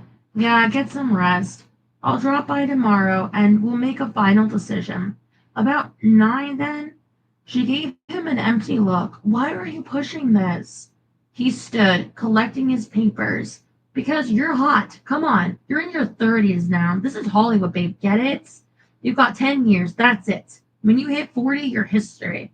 By the time you turn 41, they're going to need an archaeologist to dig you up." "What did I tell you?" He's trying to rush it because, She blinked, feeling the twinge of fear. "Hey," Rex relented as he snapped his briefcase closed on the papers. "It's okay. We just gotta make hay while the cutting's good." He pointed. They want to use you up and spit you out. Mm. He pointed to the pill bottle. "They're there if you need them." A smile. "You can rest next decade, right?" "Yeah, right." Shit, the way she felt now, she wasn't going to wake up till she was 43. "Sheila," Rex cooed in a gentler voice, "it's not just you that we're talking about. Crying, 'Me, won't cut it." She could feel the sense of guilt come toppling down, like stones on a swimming woman. Rex got halfway to the door and stopped, his briefcase under his arm. He turned, a pensive look on his face. "Tell me, this time off thing, Did Lyman suggest it? She shrugged. He's worried about me. A flicker crossed his eyes. Yeah, I'm sure he is. Then Rex was gone. Sheila rolled the bottle of pills between her fingers. If she only took one, she could finish the scripts this afternoon. She fought for a deep breath, feeling sick. Pieces of her were shrinking, going away, getting ever smaller. Everyone depends on me. The whole fucking world. Chapter 28.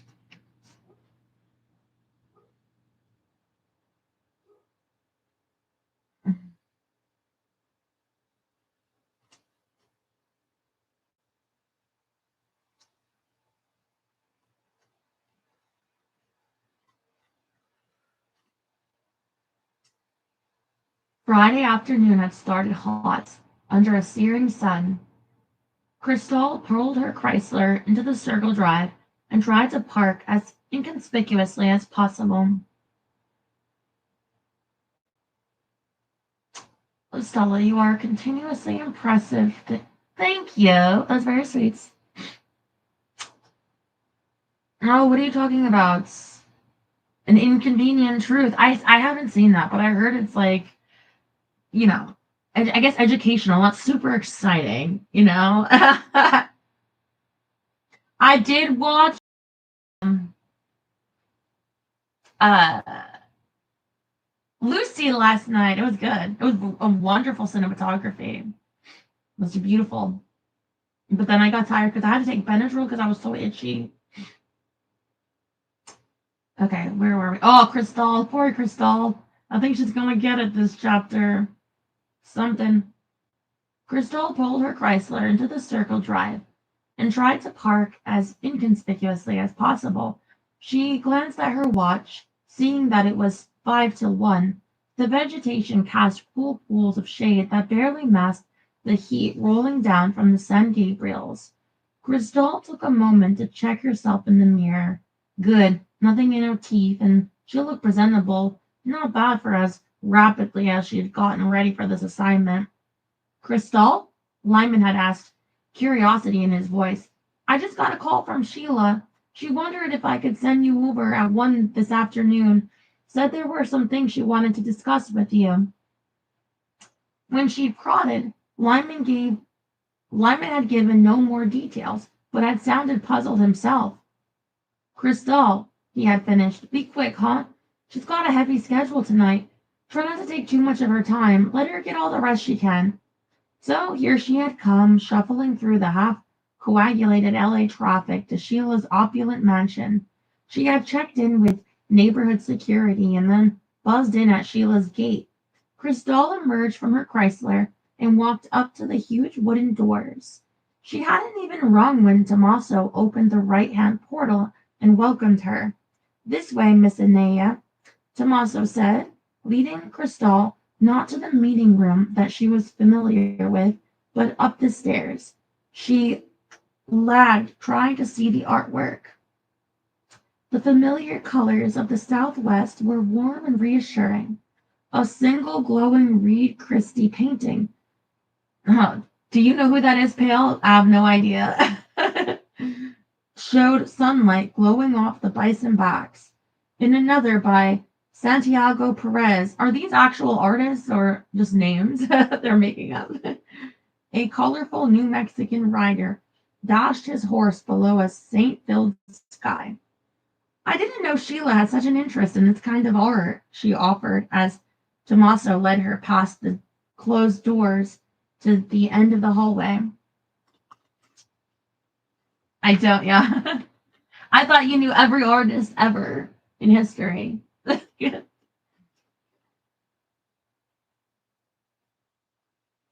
Yes, she tries to go to Santa Fe at least once a year. Tommaso smiled, lifted a hand, and knocked before opening the door and announcing, Miss Anea to see you, ma'am. Thank you, Tommaso, Sheila called as Crystal stepped into the, what, ante-bedroom? Crystal stared at the huge TV, the books and videos, looking straight back through the open doors. She could see Sheila's huge bedroom. To the right, she had a glimpse of the well-equipped dressing room. Crystal! Sheila rose from a chaise and crossed the floor to take her hands. Thank you for coming. Crystal started to smile and hesitated, fixing on the puppiness in Sheila's red-rimmed eyes. Hey, you all right? Tired as hell, Sheila muttered. Can I get you something? A drink? Have you eaten? Yeah, I fixed a bite at my place. The residence inn is neat that way. Each of the suites has a kitchen. They're little apartments, actually. Sheila motioned to the chair across from hers and resettled herself. You know, they have a residence inn at the Marriott at the in Palm Desert, I think. If any of you ever want to come out here, just so you know. If you want. I pass it when I go to the Arby's. mm. Mm.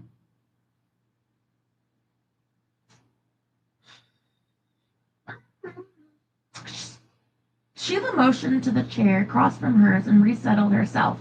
Did you see the news this morning about what happened in Paris?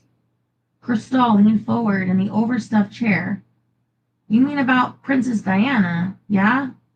During the night, someone had broken into the forensic lab that curated specimens taken from the body of Diana, the Princess of Wales. During the investigations after her fatal car crash in 1997, the Surete was investigating and was particularly curious as to how a French radio station had been tipped off within hours of the break-in. News clips had shown outrage throughout England as the story broke. The Spencer family had already voiced their dismay. No statement had been forthcoming from the royal family on the matter. What do you think? Sheila asked softly. I don't know yet. Cristal made a gesture. Maybe it's related, maybe not. She wasn't Hollywood, not a film star like you and the others. Sheila nodded. I want to know what you found out about the celeb hits. Everything. Lyman has been giving me reports, but I want it from the horse's mouth. Cristal leaned back and started at the beginning, relating everything she knew, then added, I think it's all coming together, and I don't like where it's going. How's that? I think Sheik Abdullah, Genesis Athena, and the bizarre thefts are part of the same thing. She winced slightly. It's as if I can feel it all moving in unison, kind of like something breathing just out of sight. You can't help but know it's a monster of some kind. You see, the thing is, Lyman's right. There are too many coincidences.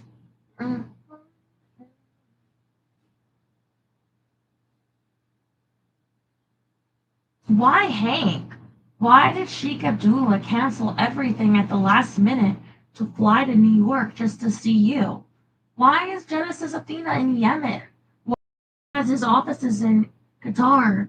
You, Julia Roberts, Sandra Bullock, Brad Pitt, Mel Gibson, Manny Clerk, all the big stars, all high profile. It's like a fan wish list from us or People magazines. So you think the Sheik is, what, gaining leverage for pictures by stealing my tampon? Or just angling for a magazine ink? No, Cristal clarified, but I think he's figuring to make a great deal of money somehow. That, and it's an ego thing, something to do with control and power. Ah, we're back to witches again. Cristal cocked an eyebrow and nodded. Yes and no. I've got a gut feeling that it's similar to what my ancestors fretted about, but with a very different 21st century twist. Power and greed, just like in ancient southwestern witchcraft, lie at the bottom of this. It's about feeding a craving hunger, and the hunger is called desire. It frightens me that I've been in this business long enough to think you're right. She rubbed her face, a dull pain behind her eyes.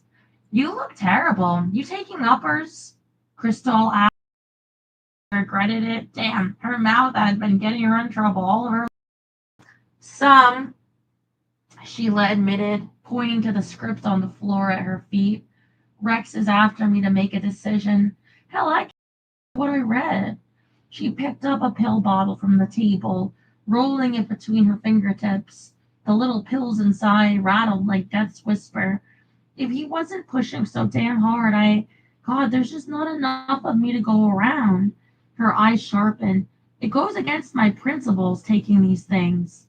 Cristal studied her, seeing the fragility in her eyes, in the set of her shoulders. The woman was ready to fall into 1,000 pieces. What the hell was the matter with these people? I may be out of place asking, but why are you doing this? I mean, treating yourself this way. People depend on me. She said it with all the sorrow of the saints. Then she asked, what do you think about honor, Cristal? That's not a question I get asked every day. I guess today is your day. Cristal straightened, rubbing her hands together. Very well. I think honor is the root of integrity. It comes with certain core principles that govern every waking moment of our lives. I'm a Catholic at heart from the old church, the one that says you're going to have to pay for every sin you commit. Do you have principles, Cristal? She smiled wryly. Unfortunately, they keep getting in my way. The last time I violated them, I got slapped down pretty hard. I'm working overtime to keep from paying for any more mistakes. Sheila nodded, then asked another curious question. Do you depend on me? God, no. What kind of silly question is that? I have a great deal of respect for you. In fact, I wonder how in hell you can keep it together with all this shit coming down. Depend? No, sorry. I have my own life, thank you. Sheila stared into the distance, and Cristal saw the brittleness, the cracks that were running through her psyche. This was a glimpse of what Sheila Marks would like when she was old and worn through by life. Cristal asked, doesn't Rex see what's happening to you? Doesn't anyone care if they push you into the abyss? A chilling smile lay on Sheila's lips. I'm property, a trademark, like Rex says. I may only have 10 years left. You'll be charred.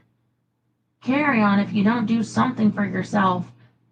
I can't let everyone down. I did that once. Never again. The resignation in her voice. My feet are sweaty.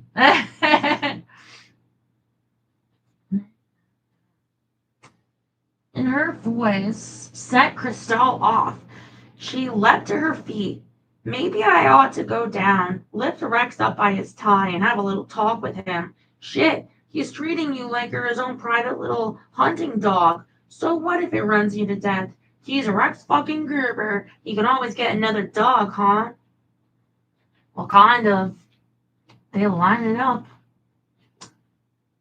If you can't be good enough, you can be replaced.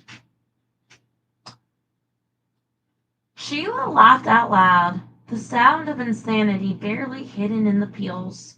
And then, to Cristal's amazement, Sheila's swollen eyes began to leak tears. Hey, it's okay. Cristal knelt in front of her and took her hand. Mother trucker, what does she do now? Sheila's tears left her oddly uncomfortable, embarrassed. She'd never been a good one for hand patting and consolation. Sheila. The woman sniffed, pulled her hands away, and wiped at the tears. Cristal watched as Sheila Marks pulled herself together with Herculean effort. Sheila took a deep breath, then whispered, Sorry, I don't know where that came from. It's okay. Sheila shook her head. Isn't it funny? Surrounded by all these people, and I have to call you to fall apart in front of. A grin. I could have a therapist, like all the rest. You can't throw an apple core into the bushes here without hitting one. A pause. Somehow, that just doesn't suit my practical Saskatchewan upbringing. I feel like Lyman needs to take her in his arms and make passionate love to her because all that tension, the tears, you know? Like, that's how I feel. I'm like, mm, the stress builds up and you need to release it. Mm, my New Mexican one either. Well, thanks for listening. A pause. Would you do something for me, Crystal? Something personal? It would depend. Don't forget that I come from a law enforcement background. Sheila looked up, desperation in her eyes. I need to get away for a couple of days. I need to go someplace where no one can find me. I just need time to myself. Can you help me with that? Sure, I mean, maybe. I'd have to know where you were going. My first concern would be for your safety. I'll be very safe. I'll have protection close at hand. I'd have to tell Lyman. Yes, but only him. Okay, so just where is this safe place? She sounded like a little girl when she asked, "Can I come and stay with you for a couple of days?" What? Why me? Sheila took a deep breath. Because, Cristal, I just want to be a real person for a while. They're slowly draining me away. If I don't get out, find something to grab a hold of, I'm going to lose myself. Cristal shook her head as if to throw the idea off. You want to come stay with me in a hotel? Sheila nodded, her eyes down. What if I told you that there was no one else I could depend on? What about Lyman? I'm asking this as one woman to another. I need to get away for a couple of days. Away from Rex, away from Tony, someplace where I can just sleep, watch TV, read a book, and be anybody but Sheila Marks. She looked up, eyes glittering with desperation. Yeah, I'm in. Let's do it, Cristal declared hotly. And if Rex or Tony show up blustering, I'll 86 their asses right out of the place. Sheila seemed to melt in relief. Thank you. You don't know what this means to me. Cristal nodded, feeling the pieces of something falling into place deep in her mind. One condition. What's that? Cristal pointed. You toss those pills into that toilet back there, and my place is yours. Sheila stood, walked back to the dressing room toilet, and upended the bottle. Pills cascaded into the bowl before she ceremonially pressed the lever to flush them. When she re entered, she looked more alive, a faint sparkle in her eyes. Artfully, she tossed the empty plastic bottle to Cristal. It's a deal. Cristal frowned. Just one little problem. How are we going to do this? Sneaking you out of here is going to be like breaking you out of the federal pen. Sheila hesitated before she said, I've got a plan.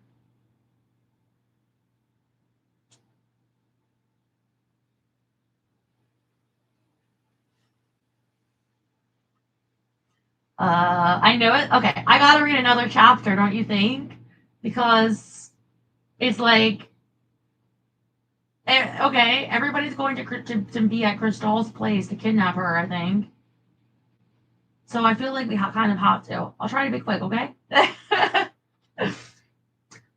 Chapter 29. Just one more, then we pick up tomorrow, okay? Boss, we've got a problem, Cristal announced as she burst into Lyman's LBA office and closed the door meaningfully behind her. He had been at wit's end, double-checking the figures his accountant had forwarded. The federal government wanted a bigger chunk than he expected for the quarterly taxes, bigger to the tune of $15,000. He'd been wondering how he was going to broach the question of a bigger bill to Rex. Thus it was that the last thing he needed was Anea stomping in with a problem. He gave her what he hoped was an appropriate glare of reprimand as he tapped the fingers of one hand on the adding machine and shuffled the piles of paper stacked here and there with the other. Have you ever considered knocking politely and asking permission before barging in like one of Hannibal's elephants? Anea didn't register it as she plopped herself into the chair next to his desk. It's about Sheila. She looked around. Is this place safe? Can we talk? Yeah, provided your vocal cords work, which they seem to. You mind telling me what's so important that you can interrupt my private self-flagellation at the IRS's behest? Sheila's on the verge of a breakdown. She raised a hand. Hear me out, huh? You remember when she asked me over this afternoon? The woman's at wit's end. She needed someone to talk to. I was it. Why you? He sat back, slightly irritated. Because I'm safe, a neutral party, if you will. She doesn't have to worry about offending me, about biasing a preconception. I'm peripheral enough that if it doesn't work, if I betray her confidence, the blue won't kill her soul. You get it, boss? I'm an expendable nobody. Rex has been at her again. Yeah, he's pushing really hard over some movie deal that Sheila has to make her mind up about yesterday. That son of a bitch. We're on the same wavelength here, boss, no doubt about it. Lyman closed his eyes and sighed before reaching for the phone. Thanks, I'll deal with it. No! Cristal surprised him by placing her hand at the top of his phone. It's taken care of. Would you mind explaining that? Damn it, not only was Sheila his client, but he was in charge of LBA, not some 2-week-old employee. Here's the deal. Sheila's going to spend the weekend at my place. What? Yeah, that's the problem. Cristal raised her hands. Don't get on your high horse. I'm here to find a solution that's going to keep Sheila safe and still give her the privacy she needs right now. Her dark gaze bored into his. Lyman, you weren't there. You didn't see the expression on her face. One wrong knock and she's going to shatter. Just the same as if you dropped the Swarovski crystal onto a slab of cement. I wish you talked to me before. Rex has her on uppers, Cristal continued. He's trying to squeeze everything he can out of her. Lyman ground his teeth. So, we have to make this happen. Sheila's got a plan. I want to put a couple of wrinkles into it. Lyman gave her a dead stare. Cristal, this isn't just an exercise. You're playing with dynamite. This is a very important woman's life we're talking about. I know, she answered honestly. She's everyone's golden goose, but they're so busy gnawing on her drumsticks that she's going to be bones on the plate before anyone notices. So, boss, this weekend, she's coming to my place just to be a regular person. Lyman leaned back in his chair. I don't know whether to strangle you or give you a raise.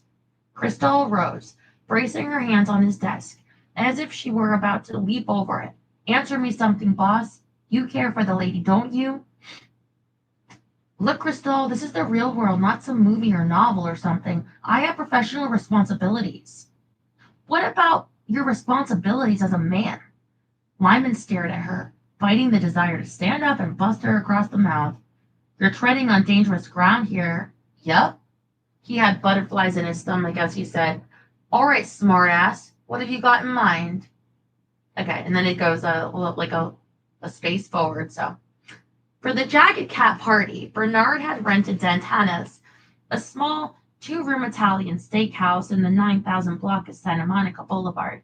The Friday night gathering was intimate. The cast chanced to share the final familial bonds they had forged during the short but intense shooting schedule. Red and white check tablecloths, red leather, and hanging Chianti bottles decorated the rooms. I've heard of Dantana's.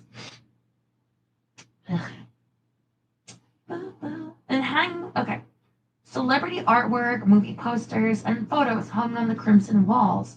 The fare was New York steak marinated in a special Italian tomato sauce, rolls, many of which were used as projectiles, and all the wine the cast could drink. Sheila had hooted and clapped as Bernard conducted the impromptu award ceremony. For her gag gift, she had received a bent carving knife to commemorate the scene where she chased her father around the kitchen. Then she had turned to the familiar faces, told them what a pleasure it had been to work with them, and blown them all kisses before retaking her seat, and listening appreciatively to the others as they took the floor and received their gag gifts. Manny DeClerc sat in a booth in the back, surrounded by his agent and manager, a somber look on his face. He had just smiled and waved when Bernard gave him a framed photo. Poor Manny. Sheila had covered her sympathy with a smile. When the real world had broken through his fake self-image, he had cratered. What about yourself, she asked. If someone penetrated the walls you built, could you do any better? She swallowed hard and rolled the cloth napkin between her fingers.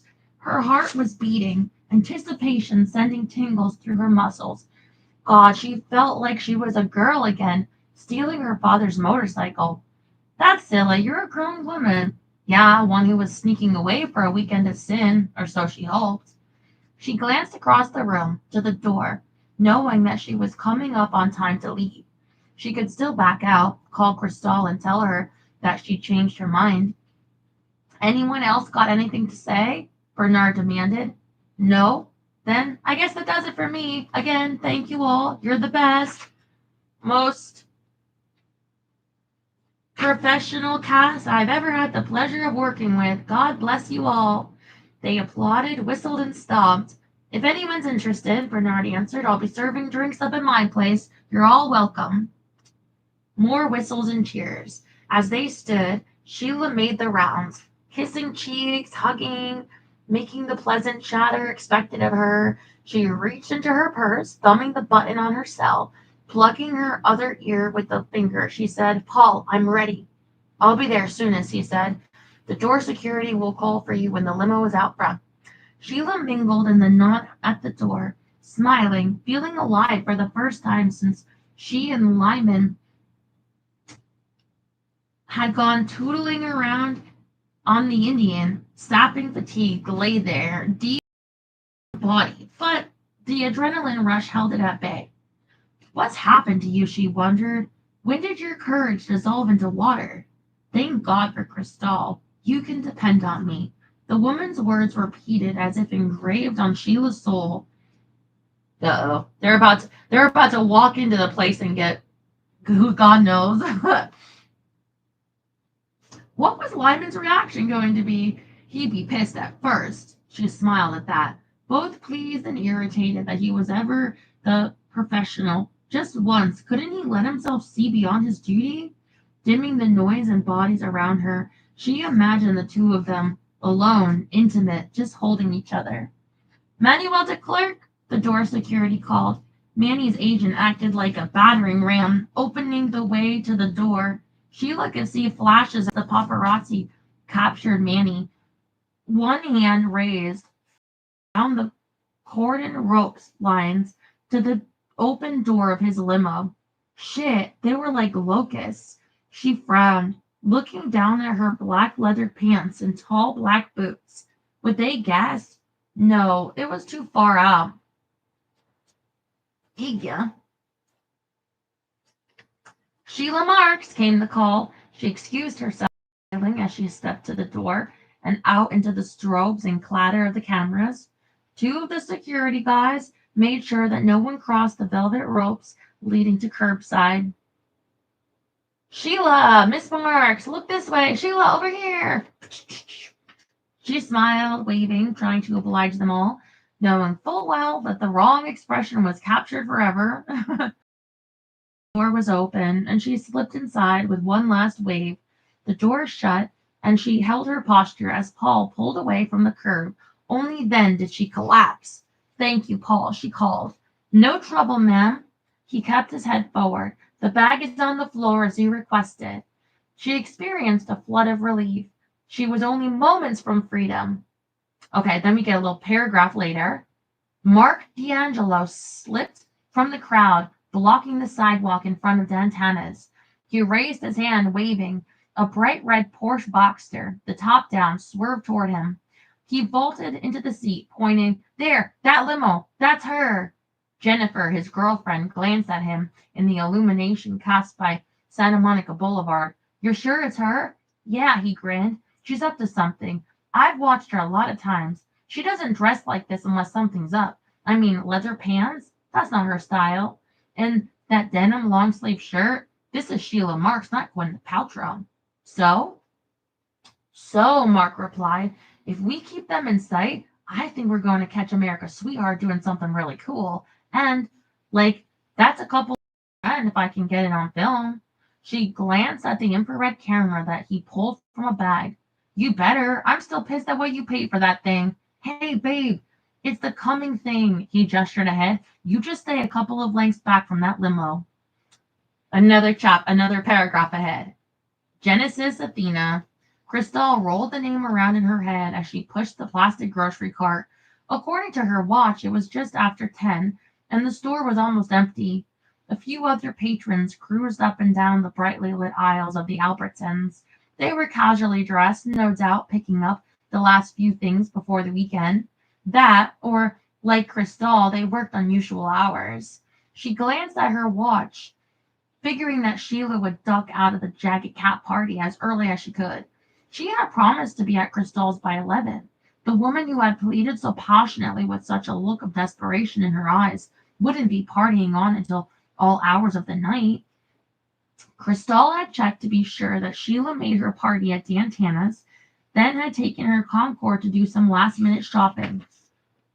It had occurred to her in a stupendous flash that she was about to have a most auspicious house guest, and her refrigerator was stocked with what she considered the barest necessities of survival: refried beans, tomatillos, cheese, poblano, and jalapeno peppers, corn tortillas, eggs, and a burger.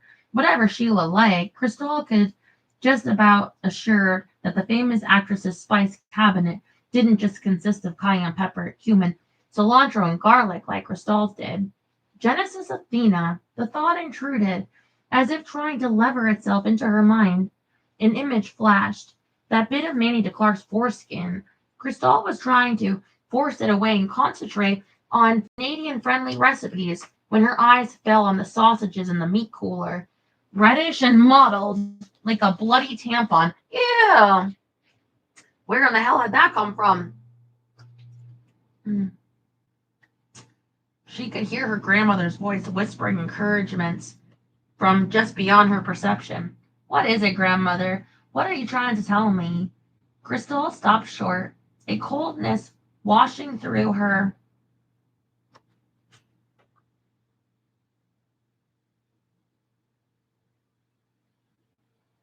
As her brain made the curious connection. Foreskin, the modeling on a tampon. Tissue! Menstrual blood contains bits of tissue from the sloughing uterine lining. Ew. And what was razor scuzz but bits of skin and beard hair? Tissue.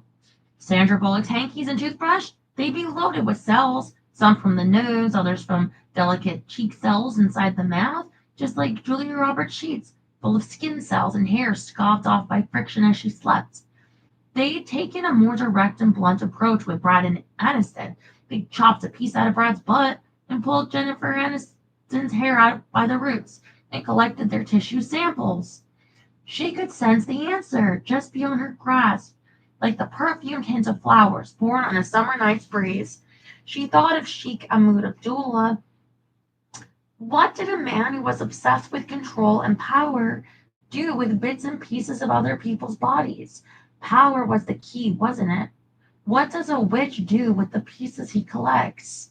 He uses them to gain more power and control, she mused aloud as she passed the processed meats and picked a small frozen turkey out of the freezer.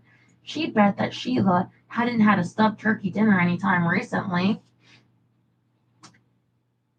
What kind of power would a man like Abdullah seek? Wealth, she answered. But how does he get more wealth from pieces of other people's bodies? How does he sell that to others? And better yet, what kind of control does he achieve? And therein lay the rub. Nevertheless, Cristal smiled as she walked the aisles. She had it. She could feel the rightness of it. Abdullah accrued the wealth and control, and Genesis Athena was the vehicle through which he did it. But how? Why did the questionnaire screen out people like Cristal?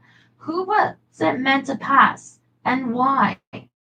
When she picked that final lock, the whole thing would fall into place. She tossed a small sack of pine nuts into the basket for stuffing, then added black rye bread. She made Sheila a stuffed turkey like she never had before. It wasn't ransom. None of the celebrities paid to get their bits of tissue back, nor had any demands been made. So what did Abdullah get? What was the prize contained within those often microscopic bits of flesh? DNA. But they thought of DNA, considered it, and abandoned it. Abdullah could have obtained his samples at minimal risk, with ludicrous ease, actually. Evidence recovery teams recovered DNA every day from crime scenes all across the country. People left DNA everywhere they went. Instead of swiping Sheila's tampon in that ridiculously involved sham in the ladies' room, Copperhead could have waited and simply stolen Sheila's champagne flute when she set it down. A moderately competent technician could have recovered more than enough cells from the smear on the glass to develop a complete DNA profile. So why grandstand? Cristal mused. What could be gained by taking such terrible risks? The smallest of mistakes could have landed Copperhead and Mouse in the can. Then the whole thing would have been compromised. Or would it? She frowned as she rolled her cart to the checkout, and began to place items on the conveyor for the checker. It wasn't like the police could have held either Copperhead or Mouse for more than a night until they made bail for trespass. They could have claimed it was a prank gone wrong, apologized, paid the fines and restitution, and walked. Cristal swiped her credit card and wheeled her load of plastic sacks out into the warm night. The sky was glowing a yellowish brown. The Los Angeles basin, it seemed, never experienced true darkness. And I am just starting to see the lights. Cristal slipped behind the wheel, a giddy thrill running through her. It was all coming clear. Sheik Abdullah was a witch, all right, just a different kind of witch than the other ones she had grown up hearing about. He, too, wanted souls to control. It was only the way of it that eluded her. She turned on the map light and pulled the small blue notebook from her purse. Steadying it on the steering wheel, she began jotting down the basics. God, it was all coming together, and in a moment of epiphany, she had it. Why hadn't anyone expected this? It was the leaps and bounds in which genetics and biotech had been evolving. She scanned the notes, thinking back to the expression on Sheila's face that night they'd stolen her tampon. At the end of her list, she printed one last haunting question before jamming her notebook partially into her purse. I'm going to get you, she promised, as she slipped the big Chrysler into drive and headed for her apartment. By the time Sheila leaves on Sunday, Mr. Sheik, I'm going to have you by the cojones. Oh, okay. We'll pick up chapter 30 tomorrow. That's the end of chapter 29. Ugh, what did you think of that? I love that little detail that they mentioned that guy that's following Sheila. That's a paparazzi. Because that was something I mentioned, how, like, with the electrician turning out to be a paparazzi, how, like, I wonder if there would be safety in numbers of someone else being there. So he might be able to help. I don't know. But, I mean, he has to be some impact to the story to include that.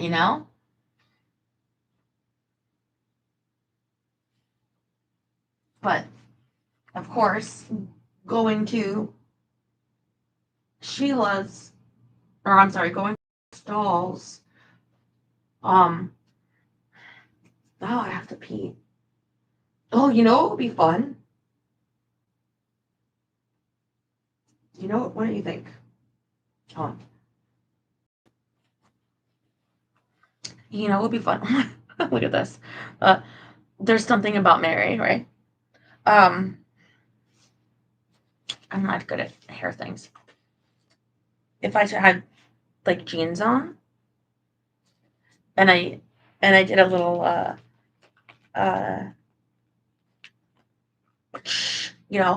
like, my shorts are their own squirt shield, built in. Of course, you couldn't see it come out, but I know some of you like that. But yeah.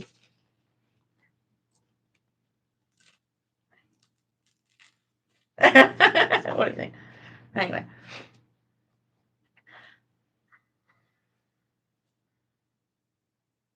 Ever see the movie The Island? No. Because does it have does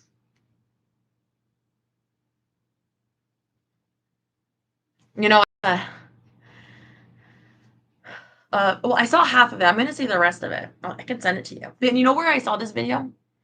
It was below mine. I checked before the show, while I was doing my makeup for you, if my channel was still here, and And he smells so nice. Below my video was from the Soft White Underbelly channel, which I don't normally like because he pays scammers. Like, he has like this GoFundMe, and it's like the opposite of what everybody says. You have addicts, they'll find a way to manipulate you for money, and he gives these people money, and they just lie.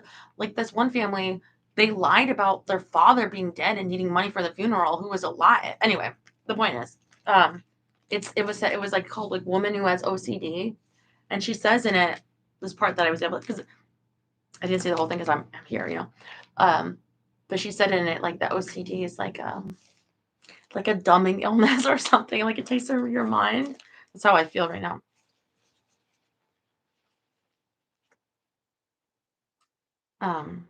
DiCaprio. If it has DiCaprio in it, there's some people I can't like really watch movies with them and enjoy them the same because I see them too much for like I have such a tainted view of them that overwhelms. You know what I mean? Like like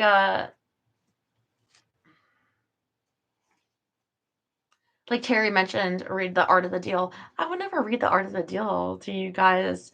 Uh, for several reasons, but for one being that's too like it would be upsetting for people. They would the whole time they'd be like knowing like who wrote this, and it's not enough value to upset people like that. They wouldn't you wouldn't because of the author, you wouldn't enjoy it, Like this author is like an archaeologist, like this is not gonna bother people.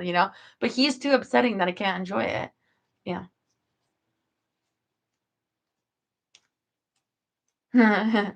Ghostwriter, yeah. Ewan McGregor. Oh, it's not DiCaprio. See, I thought it was. Okay, so maybe I can watch it. Sorry. Scarlett Johansson, I think she's a good actress, actually. Um, I feel like I've liked everything I saw her in, and she seems really, like, smart and very, um, like, fully formed, you know what I mean? Like, she's not just, like, a blob person, like, she seems to be, I bet, like, a long interview with her would be really fascinating? Anyway, thank you for hanging out. I bet it's gonna be really good tomorrow. It's like, let me show you how we were at for the book. So this is us, right? And this is to go. So we're on chapter 30. Yeah, so it's like halfway because beginning is a lot of copywriting and make pages stuff. But so yeah, so it's like we're getting to the really like stuff. I feel like what I should do? I should wear, like leather pants tomorrow, but like those tight like leggings ones. I think I have somewhere, and be like a cat, like they're gonna be cat burglars and take her. Hmm. It's part of a trilogy. This book or something else? Because I don't think it is. I don't think this one is. I think this is just its own. No, no, it's not. I don't think so. I think in the dust jacket it said he wrote another series that might be a trilogy, right? But I don't think this one is.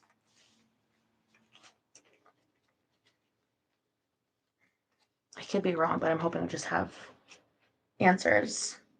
Pale, what kind of a flower is this? This drooper right here.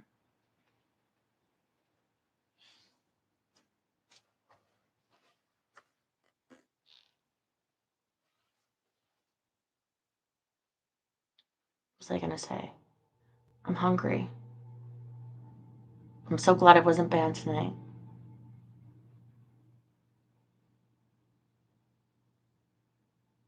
Larry's an asshole. Maybe I'll tell you why it's sunflower. Is it a sunflower? The sunflower's bigger, you know, like real and really dark, but maybe it's like a baby sunflower.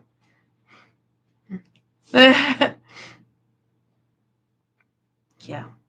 Anyway, I love you. I'm gonna eat something and see you tomorrow.